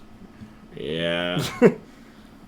Shai Gilgeous-Alexander re-signed. Yeah, Carmelo signed with the Lakers. Mike Conley re-signed. Hassan Whiteside signed with the Jazz. There you go. Detroit signed Kelly Olynyk. There you go. Jesus. Chris Paul re-signed with the Suns. Which, that was a good one. Cameron Payne signed with the Suns. Rodney Hood signs with Milwaukee. Golden State re-signs Steph Curry to a crazy extension. Yeah. Trae Young signs an extension. The Bucks signed George Hill. The Lakers also signed Malik Monk, too. Yeah, so I actually just saw that. And Kendrick Nunn. Golden State signed Otto Porter Jr. I just saw that, and I was going to ask you your opinion on that. I mean, the Lakers also signed Trevor Ariza. Yeah, I'm more focused on the fact these Orlando Magic signed Robin Lopez. Very interesting. Oh my! Lakers signed Dwight Howard again. Yeah. Duncan Robinson re-signs. Yeah, I mean that's kind of whatever. So we can get to the Bulls. It's not even on here. Yeah, it's not even on here for some reason. Miami Heat re-signed Jimmy Butler to an extension and signed PJ Tucker. And the big one that, for whatever reason, is not on here. Here, I'm gonna pull it up here. And and I don't know why it would not be on here. I don't either, but I'm gonna pull it up to make sure we get it right. Unless like it is now not going through, but first off, we can say, because I don't think that the Alex Caruso has anything to do with that. So Alex Caruso signs with the Bulls for $37 million over 4 years. Yeah, I don't know why this isn't on here, but Lonzo Ball also going to the Bulls as part of a sign and trade with the Pelicans, which is also under investigation for tampering. Yeah, and we talked about this. The Bulls have a good team. Let them have it, please. I mean, let's be honest. They're still not going to win a championship. I don't care. They're going to make the playoffs. They should. They're making the playoffs. Well, they probably not. But anyway. Yeah, supposedly there's tampering with that one too. Whether or not it's going to do anything. Yeah. If it goes through, Lonzo agrees on a 4-year extension, $85 million with the Bulls. If it goes through, I don't know why it wouldn't. Like, I understand tampering, okay, yeah, whatever. But it was well documented that the Pelicans weren't going to sign Lonzo Ball for a contract that he wanted for the years that he wanted. So, okay. Oh, you can open an investigation. Supposedly, they haven't actually, like, it's not saying the new team yet is what it is. Yeah. But we know that is the deal. Whether or not it goes through, I guess we'll see. But here's my thing. I don't know why it wouldn't. If it doesn't, it will at some point. Yeah. I mean, because let's be honest, you're not going to wait. Okay, so if they deny it now, okay, wait till the beginning of the season or in the preseason, make a trade. Yeah, I mean, as soon as you make your trade, agree on something with Lonzo and sign an extension. Yeah, I mean, it's the same as the Kyle Lowry. I mean, same thing. Unless, like, they just say, oh, you can't trade him now to that team, which is bullshit. I mean... That's just, it'd be Adam Silver. And Adam Silver is, honestly, one of the better commissioners of the major sports right now. So he'd be like, I don't care, whatever makes my my league more... Yeah. So, let's go ahead and jump off of NBA. Yeah, we'll switch over to MLB. They're active deadline. Active trade deadline. Yeah, this deadline was ridiculous to be. Well, and we'll start. We're gonna start on July 15th for everybody that. Yeah. So, because the actual trade day, wow. Yeah. So I was in Minnesota watching that. July 15th, the Braves acquire Jock Peterson from the Cubs for prospect Bryce Ball. Yeah.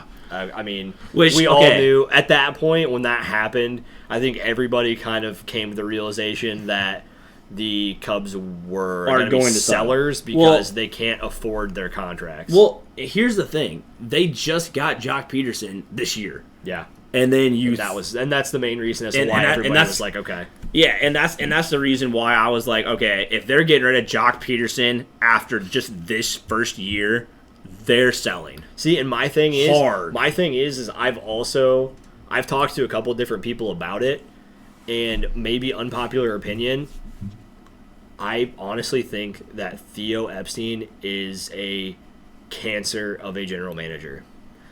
You bring him in, okay, yes. Will he win you a World Series? Okay, yes. He brought a World Series to Boston. He brought a World Series to Chicago. Yeah, the problem is... he doesn't know how to budget for future players. Yep. That's what I was going to say, is he'll win you a championship. He'll just destroy your team after that. But the problem is the cost to win that championship is going to ruin you for years later. Yeah, because, I mean... Because think about it. Well, and I don't know, maybe not necessarily for the Red Sox, because even after they won, they've been consistent for years now. But I think that's more due to the fact of their new general manager coming in and employing and signing the right players instead of using Theo Epstein's tactics of clear out your farm system and get the best players you can, no matter what prospects you're trading. Yeah, and not worry about 5 years in the future. You're worried about this year and next year, and that's it. And I think Cubs fans are now finally realizing that,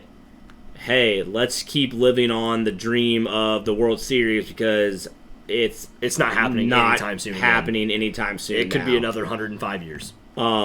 Yeah, I mean, here's the thing. It's definitely not within the next 5 to 10. Yeah, because, for sure. Especially with some of the other, and we'll get to that, some of the other names that they got rid of. Yeah. They are going to be at the bottom of the NL Central for a while now. Mm-hmm. Let's just, we're just going to leave it at that. Yeah. So, the next kind of bigger name, I guess. You don't need to say the next, like the White Sox one because that's just... I mean, Stephen Vaught from the Diamondbacks to the Braves for Mason Byrne prospect. Okay. The next big one would have been on July 22nd. The Tampa Bay Rays acquiring DH Nelson Cruz. Yep. And Calvin Foucher, which is a right-handed pitcher from the Twins, for two right-handed pitchers, Joe Ryan and Drew Strotman. I will be honest. This trade, as a White Sox fan, I was a little disappointed with because there was talk that the White Sox were going to try to go after Nelson Cruz. But for the Rays, huge pickup. Yeah. I'm wondering what it's going to do as far as like as long term like locker room. I mean, they honestly like their team was super, like, I mean they had great chemistry. They loved their teammates. And that obviously isn't going to change much with one player, but I mean, and honestly, I wonder if this was mainly just to have another power bat. Yeah, because for sure. I mean, they had like a Rosarena, and then the Kiermaier. What's the first baseman? Like Hyun. Yeah, Kim. Yeah. But other than that, not really too much power. I mean, a lot of contact for sure. Put the ball in play, but power-wise, Nelson Cruz is going to add a ton, and especially for a postseason run. Yeah. I mean, after that, then that's acquire Rich Hill. Rich Hill. I mean, the Cardinals acquire T.J. Zook from the Blue Jays. Yeah, for cash. I think the next big one Padres was July 26th. The Padres acquire second baseman and outfielder Adam Frazier and cash from the Pirates for shortstop to Cupita Marcano. Cupita. Yeah. Outfielder Jack Suwinski. And right-handed pitcher Michael, or I think it's Michael. Mitchell. Yeah. Michael Mitchell Miliano. Sorry. You picked the wrong one to read. Yeah, I should not have heard that one. God damn. But yeah, I mean, big, huge pickup for the Padres. Huge pickup. One of the best hitters in the National League this year. Yeah, and again, as a White Sox fan, when I read that, I was a little pissed off because they were in the running for Adam Frazier, too, which they made their own trade later on. We'll get to it, but definitely not as big as a guy as like what Adam Frazier could have brought, especially with that lineup. Yeah, I mean, Jesus. So the next one, I mean, A's acquire Andrew Chafin from the Cubs for 2 prospects. Yeah. I mean, okay. I mean, it just, and let me tell you, Cubs weren't done. Oh yeah, they were not done. They were not done at all. Astros acquire Kendall Graveman and Rafael Montero from the Mariners for a couple prospects.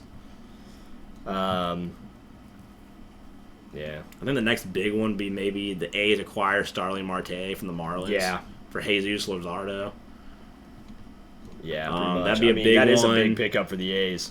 Big pickup for the A's. Some of these other ones are just...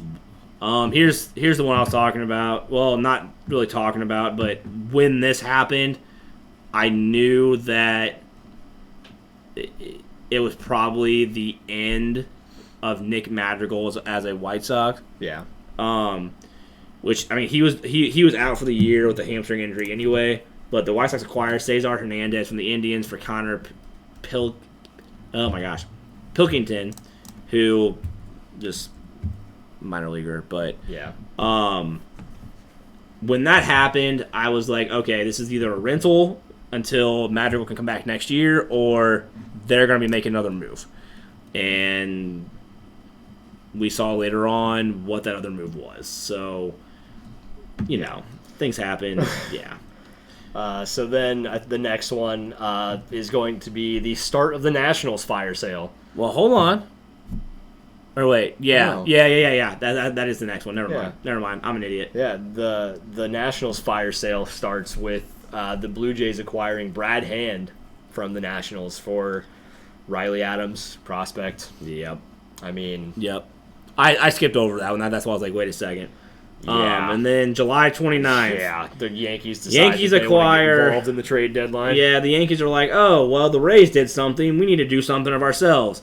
And they acquired Joey Gallo, Jolie Rodriguez, and cash from the Rangers for prospects. I mean, I'm not going to go through all of them because, I mean, they gave up 4 prospects. But Joey Gallo. Yeah. Have fun. Have yourself a lineup. They plan on it with their next acquisition too.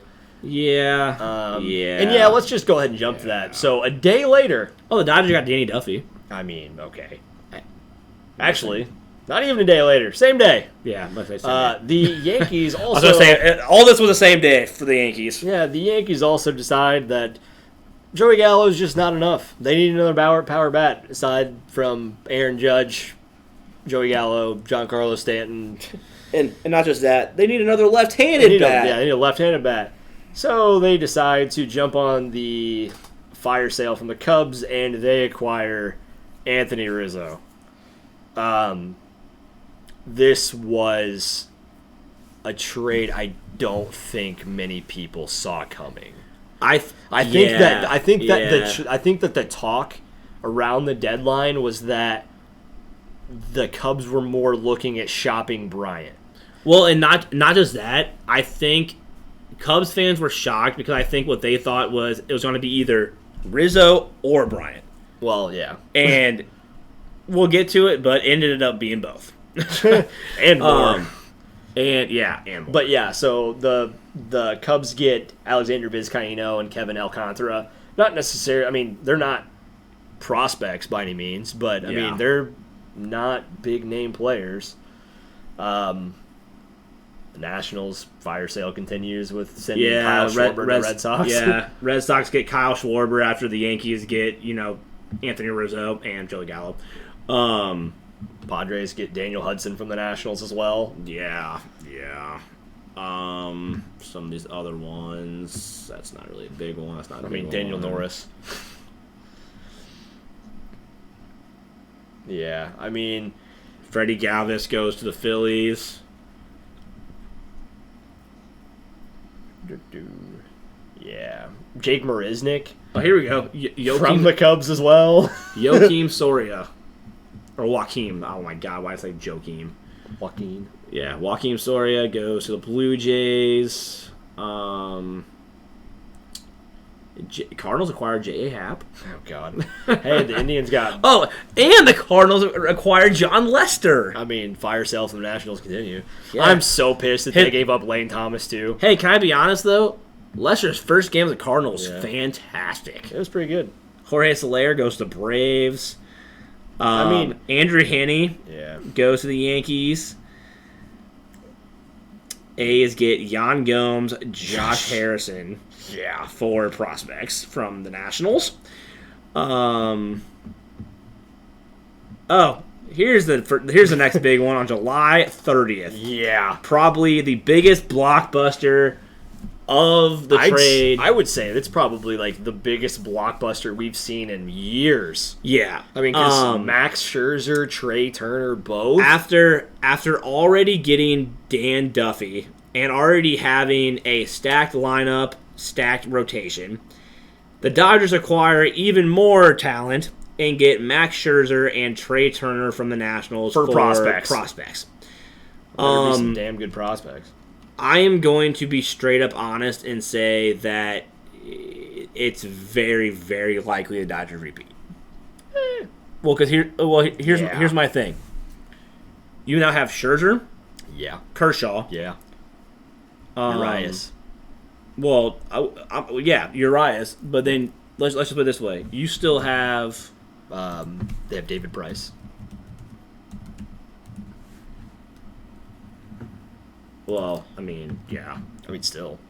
Trevor Bauer. You have Trevor. Yeah, that's where I was getting. Joe Kelly is your closer. Walker Buehler is their ace. You have Walker Buehler. You have Trevor Bauer, who is in his own stuff going on right now. Yeah, but regardless, you have 5. This is the reason. This is the reason why I'm saying that they might be the favorite to win it now. Because think about this. In the postseason, you really only need 3 starting pitchers. Honestly, what they could really do is they could honestly just employ a rotation when they get to the playoffs, and they could just do Walker Buehler go out and throw until you have to pitch, and then pinch hit, and then Trevor Bauer come in, and you could literally do that every game. Yeah. Well, but what I was saying is, okay, let's just say your best 3 pitchers. Walker Buehler, Max Scherzer, Clayton Kershaw. That puts Urias, Price, if Bauer comes back, all in the bullpen. Yeah. And you still have Joe Kelly out there. But what I would also say is it might even be better to put Clayton Kershaw in the bullpen because of the way that he's been pitching in the postseason. They also have Kenley Jansen. Yeah. And Dustin May. Good God. So okay. I hate the Dodgers with a passion. Yeah. But you just add quite possibly one of the fastest shortstops in the National League, if not all of baseball. Yeah. Who can also hit. Yeah. And you get quite possibly one of the best pitchers in baseball. Possibly one of the best pitchers. On a career path to be possibly one of the best pitchers of all time. Yeah. So it's hard to say that there's a team that's going to be better than the Dodgers right now. Yeah. I mean, the Giants are definitely playing better than them, but Yeah, after these acquisitions, they just did it to piss the Giants off. Because here's my thing. The Dodgers still have the best run differential in baseball at plus 163. Yeah. And you just add these two. Yeah. Good luck. Yeah. Good luck. The next big one, White Sox acquired Craig Kimbrell from the Cubs for Nick Madrigal and Cody Hoyer. Two great prospects. Yeah. From the White Sox, to be honest. I was surprised to see that the White Sox gave up Madrigal. Yeah. Well, I was shocked. Well, that like I said, as soon as they got Hernandez from the Indians, I was like, okay, he's either a rental until Madrigal comes back next year, or they're looking to shop Madrigal. I mean, but the thing is you shop Madrigal, who's a great young second baseman, for a aging Craig Kimbrell, who's on his last leg as a pitcher. And this was the reason why I was, as a White Sox fan, that I was irritated about this trade, especially in the fact that you lost Nick Madrigal for it, is you already have Liam Hendricks, who's quite possibly one of the best closers in baseball. Yeah. Probably Henry Kenley Jansen. Yeah. Would be So you bring in another closer for Craig Kimbrell, who's going to be your setup man. Yeah. So you trade your best prospect for a 1-year rental setup man. Yes. Well, he can come back next year because it's a club option. So he could be back next year too. Well, still. And no offense, if he's not back next year, you basically just got him for a chance at a World Series run. Do they have a shot at it? Yes.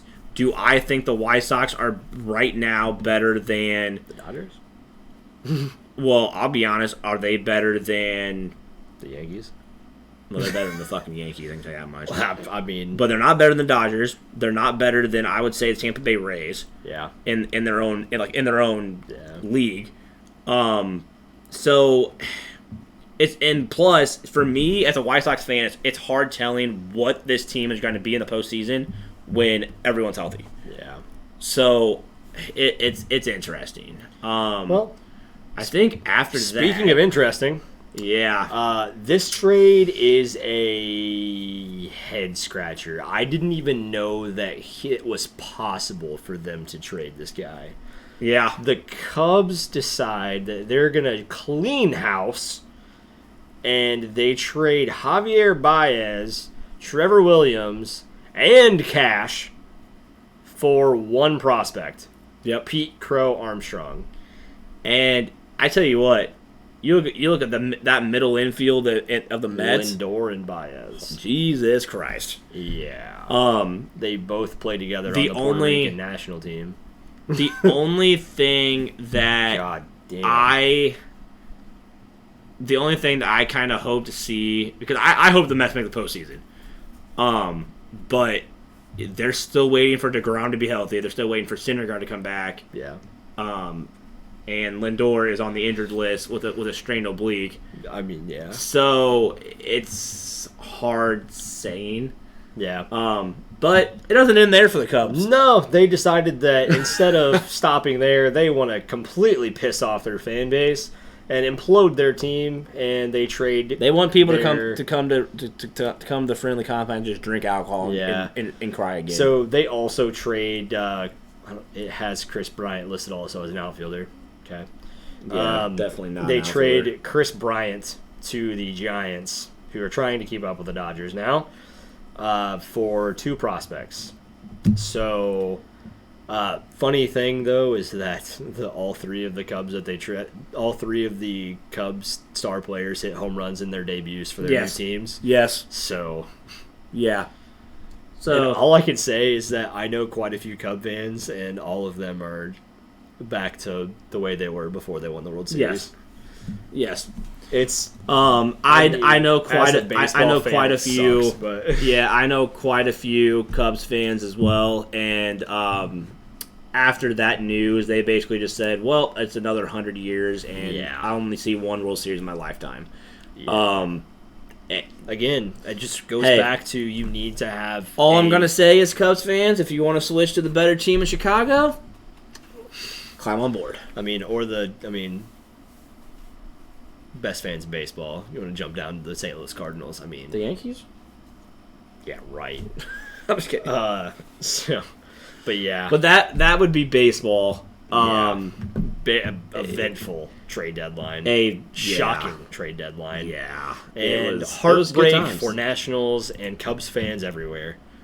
Yeah. So I don't know. I kind of like what the White Sox did, other than get rid of Madrigal. But I mean, it's a whole different issue. The Cardinals got John Lester and J.A. Happ. So hey, how many runs did John Lester give up in the first inning of his? I don't know about how many runs he gave up. I know he gave up. I know that the first 7 for the.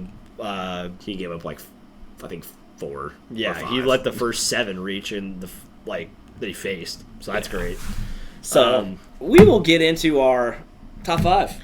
Or did you want to Olympics, talk about? Yes. Okay. Controversial topic time. Olympics. But I forgot that we wanted to get into the controversy of the Olympics. So, I've had this conversation with a couple different people, and Sarah is one of them, and she's, I've had this conversation numerous times.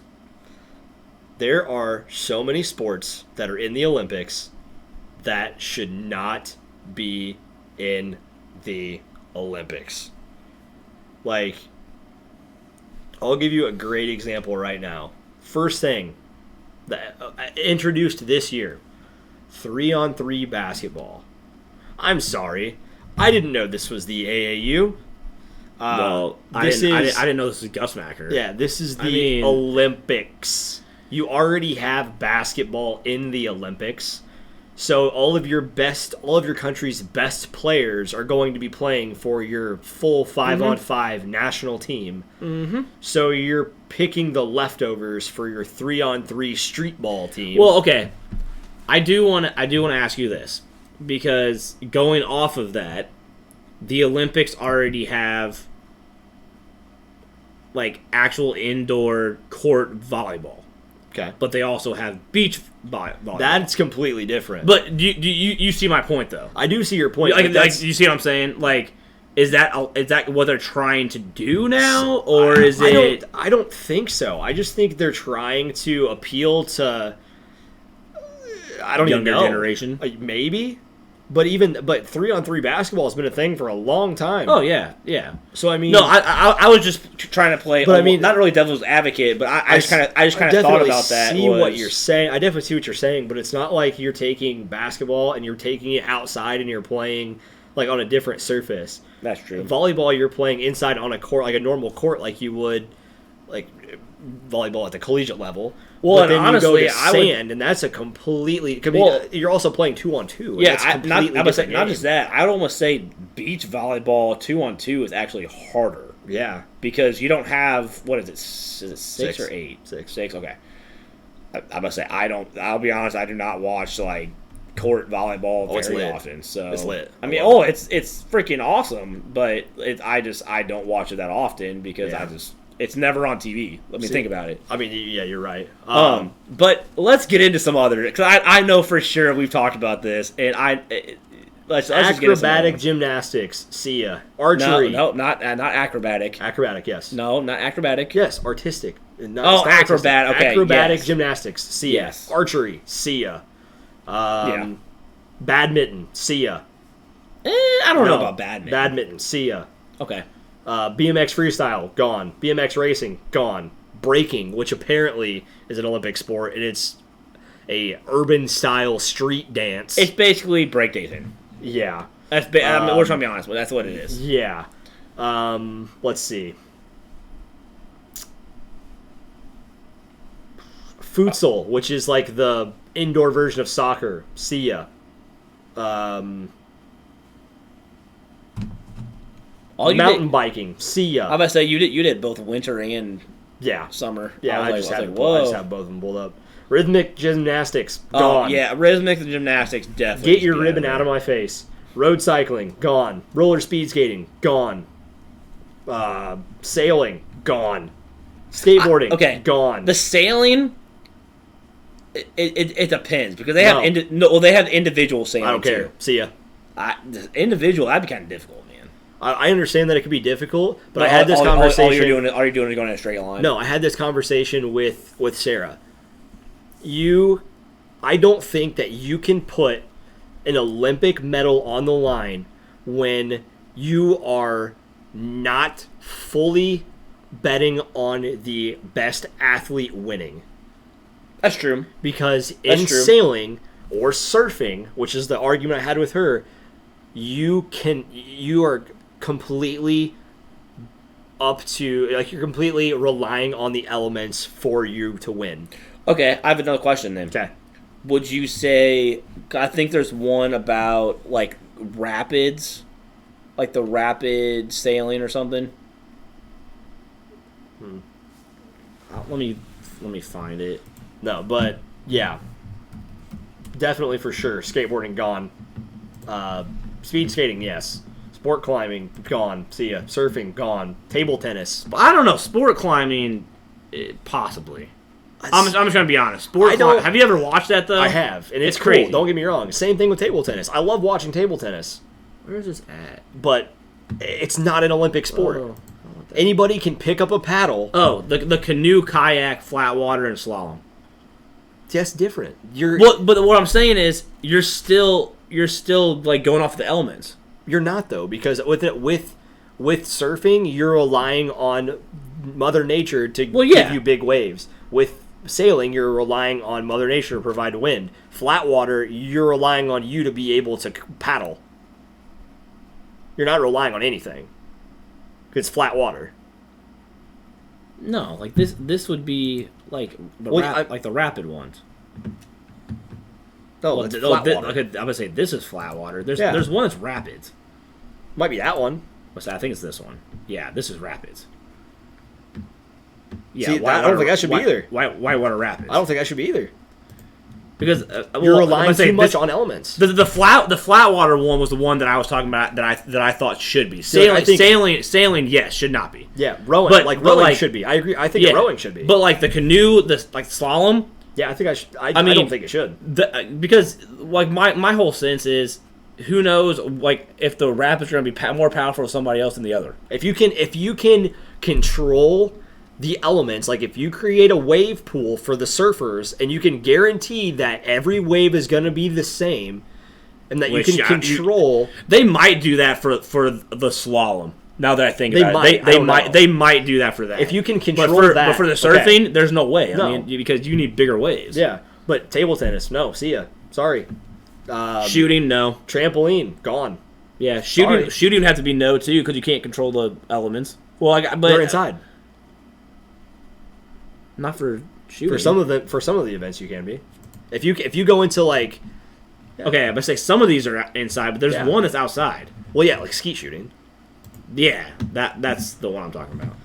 See, but you can control that. Like you can. I mean, that's not going to be something that's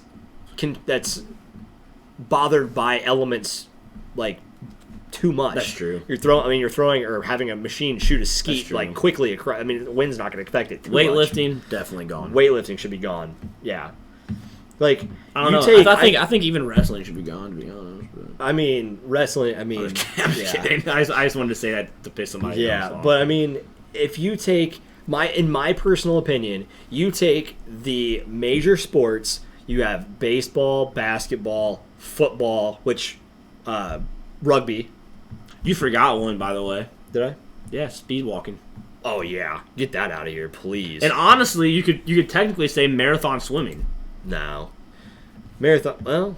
Well, because think about it, they're doing they're doing it outdoors, but I guess everybody is is doing the same conditions. But you can also control that too by doing a marathon swim in an Olympic-sized swimming pool and just going back and forth. They do that in the women's 1500. Yeah, but they don't do it for the marathon swim well, I know, but I'm saying they could. Outdoor. They could easily. But yeah, I mean, you take your main sports, baseball, basketball, football, or rugby, soccer, tennis, swimming, track and field, things along those lines, and you have them in the Olympics, and you don't stray away from that. Like, I'm sorry, if you want to compete in the Olympics, take up a sport like that.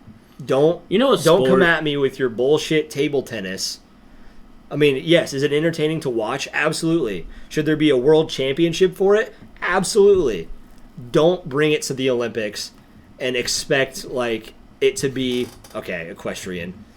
But I don't think it should be in the Olympics where you can hold up a gold medal for for table tennis, for example, and hold it next to a let's say a gymnast, and them have a gold medal, and it's the exact same thing. Yeah, I mean, I guess you could say the same thing for a basketball team where the guy's sitting on the bench, he gets a gold medal too. But honestly, I would say the same thing about like the shooting. For indoors, I would say the same thing. Is if we're comparing it to, track and field, artistic swimming. Also, see ya, gone. But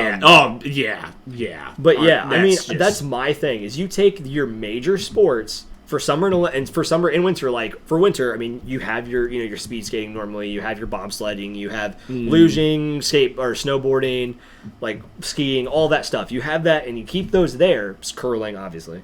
Yeah. But you take out the bullshit sport. Not necessarily bullshit sports, but you take out the sports like. Even a better example, badminton. You take a gold medalist for badminton and you put them next to a gold medalist for, volleyball. It's not the same. See, I still think badminton is actually kind of difficult, though. I'm not saying it's not. You know what sport they need to have in the Olympics, though? Don't say cornhole. No. Okay, what? Definitely not cornhole. Okay, that's not athletic at all. It's not. You can be fat as hell and play that. Yeah, I do that every month. I do that every morning. If we're gonna talk about freaking cornhole, we might as well put beer pong in the Olympics. Oh, for God's sake! If that's going in there, me and you were on the gold medal team. Yeah, but what I was gonna say is cricket. Yeah, I think cricket should honestly be an Olympic sport. Yeah, but we talked about this before. I also think golf shouldn't be. See, but I think that it should be. And I think it shouldn't be because you already have all these other freaking tournaments. Same as tennis. But you gave a good point that there is countries like that wouldn't have anybody. Saying because you have the like you were saying and said earlier, like you have the PGA, you have the LPGA, you have all these tournaments that are nationwide, and you have other tours that are overseas like the European Tour and things along those lines. But if you have a golfer from Zimbabwe that isn't good enough to play in the LPGA, isn't good enough to play in the PGA, isn't good enough to play in the European Tour, then what? However, isn't there, and I don't know this, so I'm really asking, isn't there like a way where they qualify for the Olympics though?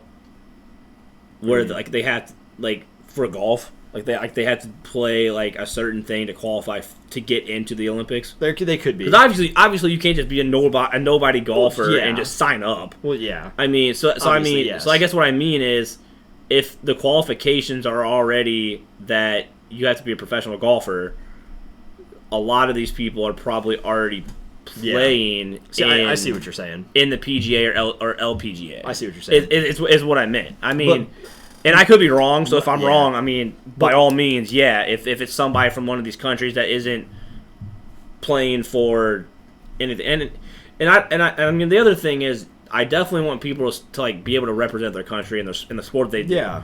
But there's, I mean, like you said, there are certain sports that if you hold a gold medal up and you're playing this sport, it does not compare anything to another sport where you're doing a lot more. Your breakdancing guy holds a gold medal up next to a guy that's running like the 1500 on or fucking track or swimming, or got a gold medal in like hockey. Yeah, I mean, boxing. I'm sorry, but See, I'll even go and say like the ones like and this is actually a sport that's actually kind of difficult, but I would say the same thing about like fencing compared to like track or gymnastics. See, and the thing is that the Olympics are the best of the best. Mm-hmm. The best athletes in the world competing against each other to see who is the best in each sport, in each event. Okay, by moving in all of these sports, you are diluting the level of athlete that is there, therefore diluting the rareness of having a gold medal or of having a medal from the Olympics, which also makes it that much less special. Well, and I just thought about something. If we're adding in 3-on-3 basketball and we're adding in skateboarding, why? I mean, I'm just gonna be honest. Why are we not adding in like an actual stock car race? Yeah. Like, I mean, and I'm not trying to be like a smartass about this, but it's like if we're counting some of this other stuff as Olympic sports, my question is, why are we not adding in a race where Formula One drivers and IndyCar drivers race against NASCAR drivers, or even better yet, drag racing? Yeah. Like, why are we not having anything like that? You want to even go like the next step and even make it maybe even a little bit more like level here? Maybe go, okay, you have your horse racing. Okay. Why don't you throw the dogs out there? Let the dogs race. Well, same damn thing. Well, I don't even think they have horse racing. I think equestrian. Yeah. But I got you. You have them doing like the obstacle courses. They have, dog shows. They have the horses that go through all the time. It's same damn thing. I truly think, and I think we both agree on this, that the Olympics are starting to go away from being something that is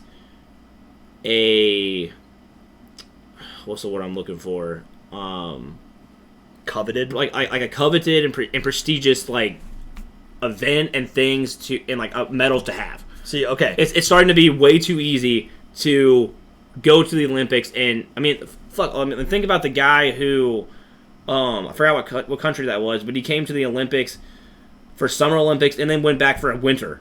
Yeah, in a sport where he had never even done anything, but he trained for 4 years. It's like, yeah. See, come on. What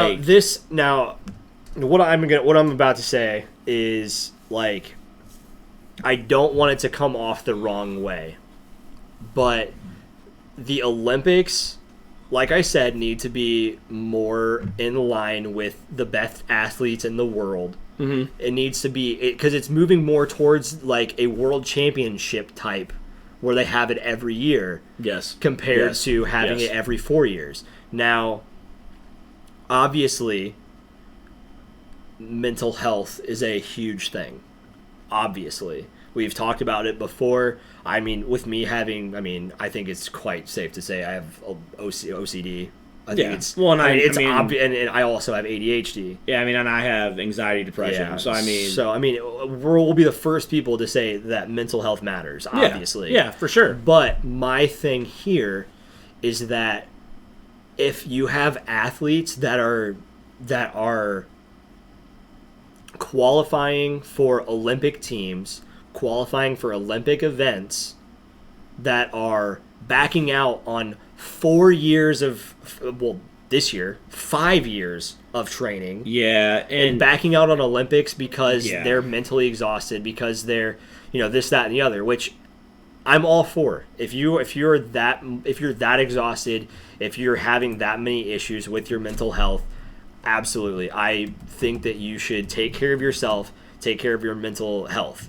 But if you have trained for that long, and it's that not necessarily that easy of a decision, but if you're saying, okay, I have enough Olympic gold medals, okay, yeah, and I know that, and I know exactly like who we're talking about. And, Simone Biles, but there's also I think there was another one or two. Yeah, there's been multiple ones that ended up like backing out. And obviously the big one, Simone Biles. And we are big proponents on mental health. Yeah, but I 100% agree with this. And the issue I had was not necessarily that she backed out. If she needed to back out because of mental health, I'm glad that she said something. Mm-hmm. The issue that I had with it was, and she came out later and said that her aunt died unexpectedly, which I'm very sorry to hear that. Mm-hmm. And if that's the reason why she backed out, like, I understand that. But at first she was saying it's because of all the stress that everyone on the outside world is putting on professional athletes. So you cannot tell me, and this is nothing against her, but you cannot tell me that you did not experience that stress during the qualifying. See, and that's and what pisses me off is if you were experiencing that stress to the point where you had a thought that you may not be able to compete at the highest level, why are you taking an Olympic spot away from somebody else that, let's say, finished 5th, because I think 4 people went. Yeah. And they would have competed. You're taking their spot that they could have easily competed on. See, and that's also the thing too, is that if you're gonna come out and you're gonna say something about you needed a mental break, your mental health was, don't say something and then 2 days later change the story, and then 2 days later say something else that happened, and then 3 days later after that say something else that happened. And if your aunt died, okay, say you had a family emergency. Yeah. You don't have to say exactly what happened. You had some family issues come up, and that you needed to step away. Well, if you don't want to be that personal, then okay, you had a personal issue and that you needed to step away. You couldn't fully give it your all. Don't tell me that that it was too much stress, and then the next day say that the grading was being too hard on her specifically, so that it was unfair to her, and then later come out and say that. The part that pissed me off, and I don't want to talk bad about it because obviously we have huge proponents for mental health, but she competes in team qualifying, does honestly, to her standard, absolutely terrible, and then decides... Still wins, by the way. Yeah, still finishes first, but she had numerous mess-ups, but then comes out and says, oh, I'm backing out of all the team competition and the individual all-around. Like, and she said this because the judges are scoring harshly, my mental health, all this. But to me, what it initially felt like was, I'm not doing well, and I don't want to lose. And I hate to say that, but that's what it felt like. And don't get me wrong, if her aunt passed away and that's what she was trying to compete with, like through the feelings of grief that she had towards her aunt, by all means, I understand taking a break. But like you said, say that. Like don't feed us a line. Yeah, just say I had a family emergency. I'm not where I'm at mentally right now. Yeah, and even if you don't want to be that personal about it, just like, it's not hard to come out and just say, like, I had something personal come up. I don't want to talk. Like, I don't really want to discuss it right now. Exactly. But it's something that is very distracting me, and I'm not fully able to commit myself the way that I believe that I should be. Yeah, and again, I mean, it's good that she was able to understand, hey, I cannot compete, and took her time off. Mm-hmm. But it's a slippery slope in my mind because of the different stories we heard, the different things that were said, and in all honesty, the fact that she drops out of the team all around, she drops out of the individual all around, but then she comes back to do the individual beam. Yeah. That was the part where I was like, okay, you weren't. I mean, she was still there cheering for her team. She was still there cheering for everyone during their individual all around and everything like that. But cheering and actually being there as a teammate, again, if you knew that you were struggling and you went already through the qualifying for the just US to make the team, why did you not let somebody else take that spot? And honestly, maybe she didn't. I mean, maybe she wasn't experiencing that. I honestly at that point in time. think again that it comes back to the fact that an Olympic medal just doesn't mean as much anymore. Because if you look, so for example, I've had things come up in my life when I've had sports going on. That was always my getaway. I always had I would block everything else I had going on out, and for that 3 hours during a game, that was my getaway. I didn't have anything else on my mind other than that game. But if you take an athlete to that extent and them, and honestly, her teammates relying on her because she is the best gymnast the world has ever seen. Yeah. And at her worst was still miles ahead of the next best at their best. Yeah, I mean the team was in second to the Russians after qualifying, but yeah, she was in first by even with their harsher grading on her. Yeah, and I don't know. It's hard saying again. It is. It's a slippery slope with all of this, and the whole thing comes back to really being, first of all, being truthful with what is going on. Mm-hmm. If you're having mental health issues, okay, that's I'm sorry that's going on, but don't take bad performance, or don't take a lack of drive or a lack of training or whatever you really say, and use honestly, that mental health as an excuse. Yeah, and don't take what the media is saying about your score, the scoring for you is being harshly, as just another excuse. Yeah. But you want to I also wonder, and this kind of goes back to your point that maybe the Olympic medal just doesn't mean as much as what it once did. Is that mainly because let's think about just soccer in general, or football, whatever country you're in, whatever. So you have a World Cup every 4 years. Yeah. You have the Olympics. Would it be every 2 after the World Cup? I think. Yeah, it goes. For women's, it would be for women's soccer. It'd be after every 2, right? I think so. So my point is, so with soccer, you don't have all these countries going to a tournament every year. Yeah. Unlike you have track world championships every year. Mm-hmm. You have swimming world championships every year. Yeah.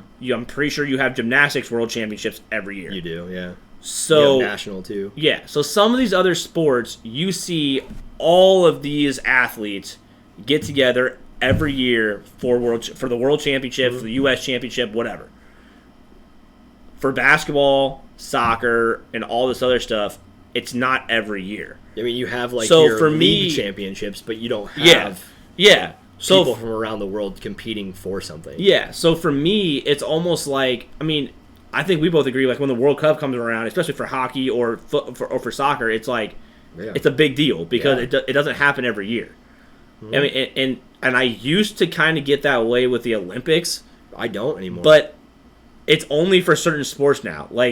Honestly, this year for U.S. basketball, I kind of watched a little bit more because, they lost their first game in the Olympics. Yeah. So I really thought, hey, this might be the year they don't win a gold. But it was also because they don't play all these other countries every year. I mean, Yeah. yes, they play against each other in the NBA, but they don't play against all these other countries. It's the same with women's soccer. Especially this year, U.S. looked terrible. They lost to Canada. Yeah, I mean, Canada won gold. I mean, So for me, it's almost like some of these sports that you can see like the U.S. track go like in the World Championships. I started on men's track for the United States. Yeah, like I don't get as amped for that or like swimming anymore because you see him on TV like Katie Ledecky. You see her, she won another World Championship. She won another U.S. Championship. Yada, yada.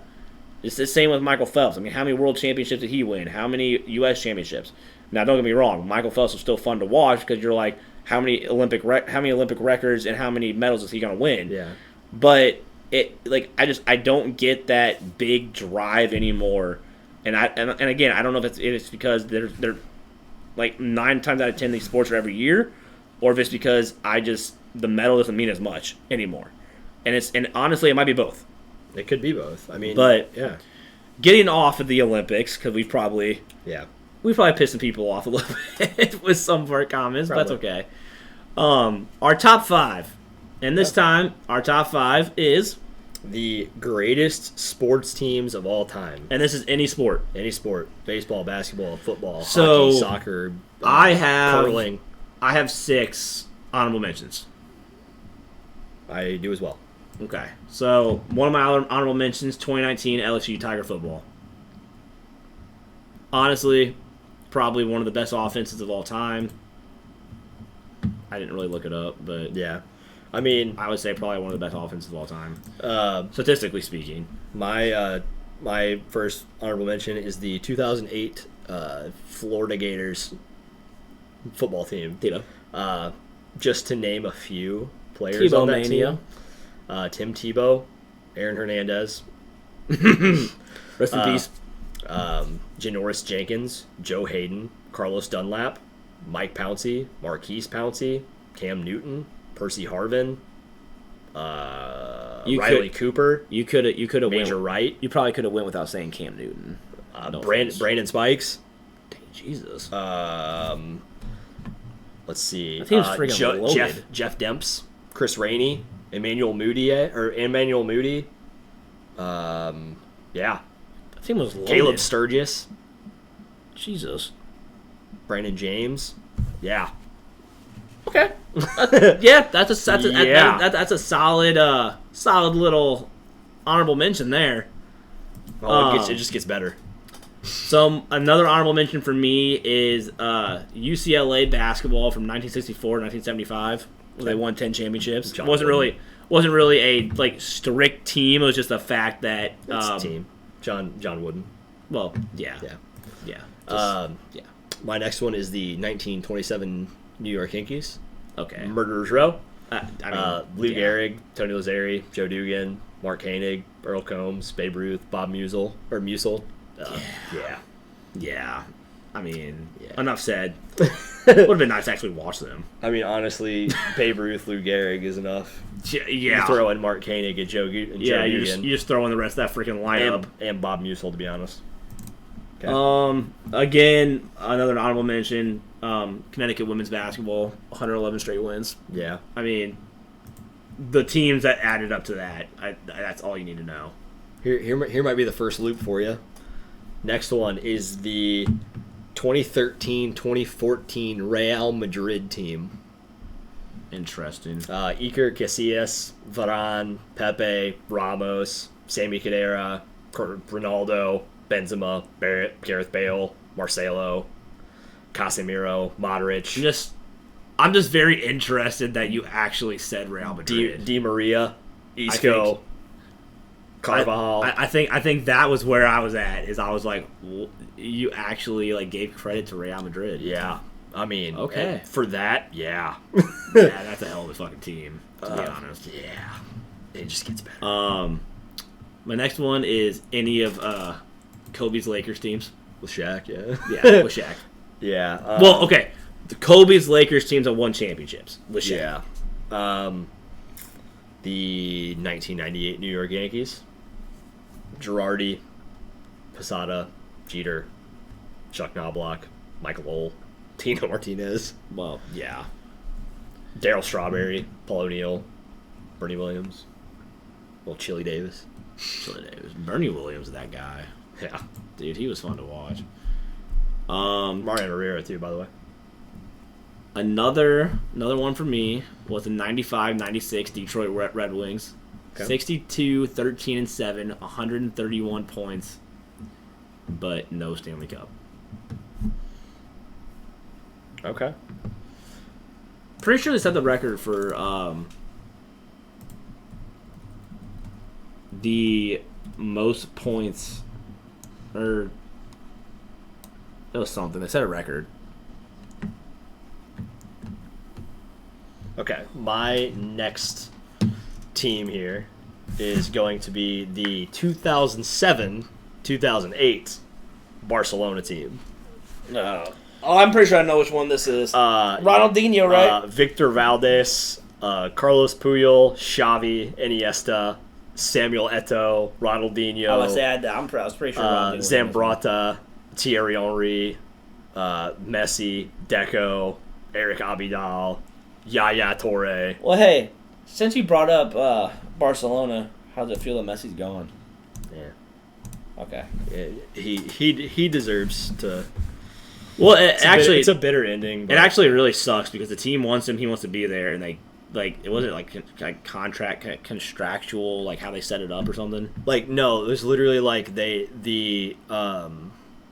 something having to do with like the league and allowing them to do something. Okay. Well, see, I didn't actually. It's basically the league wasn't allowing Barcelona to do something to get the money to pay for Messi. That's fucking stupid. Yeah. So now he's going to leave La Liga and go play at Probably at PSG in the PSG. France league. Yeah. Good job, La Liga. Yeah. PSG with Mbappe, Neymar. Yeah. Have fun. All right. My next one. Last honorable mention. Yep. Okay. Is the 05 White Sox. You ready for my? Enough said. You ready for my last five? Your last. You mean The last honorable mention. 1992 Sure. U.S. Olympic men's dream team. Leitner, Interesting. Jordan, Pippen, Drexler. I mean, I didn't even have them in honorable mention. Well, They lost to a fucking college team. okay. They did. I understand that. So why put them on there? because it's like the greatest men's basketball team to ever be assembled, They lost the first game to a college team. Sorry. and they won gold. Well, that doesn't matter. The rest of the world sucked at that point in time. They could have fucking. The 05 White Sox lost a game in the playoffs too. That's true. So won championship. So did okay. So did the men's basketball team. That's fine. It's all good. Okay. All right, my number 5, 07 Patriots, 18-1. Still hurts. Probably one of the best offensives of all time. Brady, Moss. Yeah. Yeah. That's all you really need to say. Welker. Pretty sure Welker Well, was there. yeah, he was. Number 5 for me, 2015-2016 Golden State Warriors. Curry, Yeah. Draymond, Iguodala, Livingston, Clay. Yeah, Hey, it was nice, but no ring. you are correct. My number 4 is 2016 Warriors. For the same reason. This one might throw you for a loop. Number Okay. 4, the 1999 Manchester United team. Oh, yeah. Peter Schmeichel, Yep. Gary Neville, Ryan Giggs, David Beckham, Jasper Bloomquist, Andy Cole, Phil Neville. I mean, just Ole. yeah. Ole. No, Gunner. I know. Okay. Hit me with What is 3. it, number 3, Yeah. 95-96 Bulls. Okay. Number 3 for me is the 2008-2009 Barcelona team. This Is that the one that had oh my god, who the fuck am I thinking of? They still had a lot of their yeah. Ronaldinho's still there, wasn't he? No, this is the team. I know 8. This was the year that this was the first year without him. That's right. Okay. So Victor Valdez still in goal. Caceres, who was seen as the best center back at that time. PK. Puyol. This is the first year of PK as well. Yeah. Xavi. Iniesta. Eto'o. Messi. Henry. Keita. Gabriel Milito. Dani Alves. Eric Abidal. Yaya Toure. Pedro. Sergio Busquets was in the youth system at that time. Oh, nice. Yeah. I'm shocked that you haven't said, like, you know, another one with, like, Neymar or something. Yeah. Yeah. All right. Still upset. My number 2. Oh, also, first, the coach of that team, Pep Guardiola. Yeah. I mean, enough said. Yeah. My number 2, Soviet Union hockey from 1950 to 1980. Yeah, okay. 738 wins, 110 losses, 65 ties. Yeah. My number, and who knows how many gold medals. Yeah, true. My number 2, 95, 96 Bulls. Okay. I mean, enough said. I mean, it's the Bulls. Yeah. Especially with, yeah. Mm-hmm. Just watch it. Just watch the documentary and you'll be fine. Yeah. My number 1 is actually one from your honorable mention. The 98 Yankees. Yeah. A 114-48 record, MLB record of 125 wins and 50 losses total. So, yeah. Again, Bernie Williams, Derek Jeter, Jorge Posada, Rivera, David Wells. Yeah, I mean, yeah, fucking David Wells. Yeah. Jesus Christ. Joe Girardi. Yeah. I mean, that team was just any team with Jeter, really. I mean, let's be honest. So, my number 1, 2014-2015 Barcelona team. There it is. Yeah. This team won the Champions League, the La Liga League, and they also won the Spanish Domestic Cup. So I was gonna say there it is. Yeah. Marc-Andre Ter Stegen, national team goalie. Their backup, Claudio Bravo, national team goalie. Mm-hmm. Gerard Piqué, national team. Rakitic, national team. Busquets, national team. Xavi, same thing. Pedro, same thing. Iniesta, yeah. Suarez, Messi, Neymar, Rafinha, Mascherano, Mark Bartra, Douglas, Alba. Dani Alves was still on that team. Mm-hmm. Thomas Vermaelen, Jeremy Mathieu. You know what player they're missing? Ronaldinho. I mean, yeah. We're just added to it, man. Yeah. But yeah, I mean, those there's are not. Yeah, you're not. I mean, I definitely probably should have the Dream Team as like an honorable mention, but I mean, obviously another honorable mention would probably be like the 01 Red Wings. No. Well, I'm thinking of Brandy Chastain, like that yeah. that U.S. women's team, but I'm trying to think of what year that was. Yeah. I mean, all I remember is her just ripping her shirt off. So, but yeah, that's gonna be the podcast for today. We're done, right? Yeah. I mean, very long episode. Yeah. Hey, 2.5 hours, but like we said, it was a lot of transactions. We haven't been doing this for a couple weeks, so we had a lot to talk about. But stay engaged with us and like and subscribe. And we're gonna have to do this Friday next week because I'll be out of town next week. Yeah, we're gonna do it Friday night next week, and who knows, we may even fucking go live. Actually, I don't know. Actually, no, because I won't be here Friday. Okay, well, never mind. So we'll have to do it. We'll do it. We'll do it sometime. We'll have to do it like Thursday because I leave for Ohio right after I get off work Friday. Well, all right. Well, we're just gonna have to do it Thursday night, or yeah. We'll do it at some point. We'll do it at some point. Yeah. Or we might take a week off if something happens. We can't do one in 4 weeks. That's true. So we're doing it sometime this week. Yeah. Well, just be ready for a video. Be ready. Yeah. All right. Well, we will talk to you guys later. So we'll see you next time. Subscribe, and tell your friends about us. Thanks, guys. Thank you.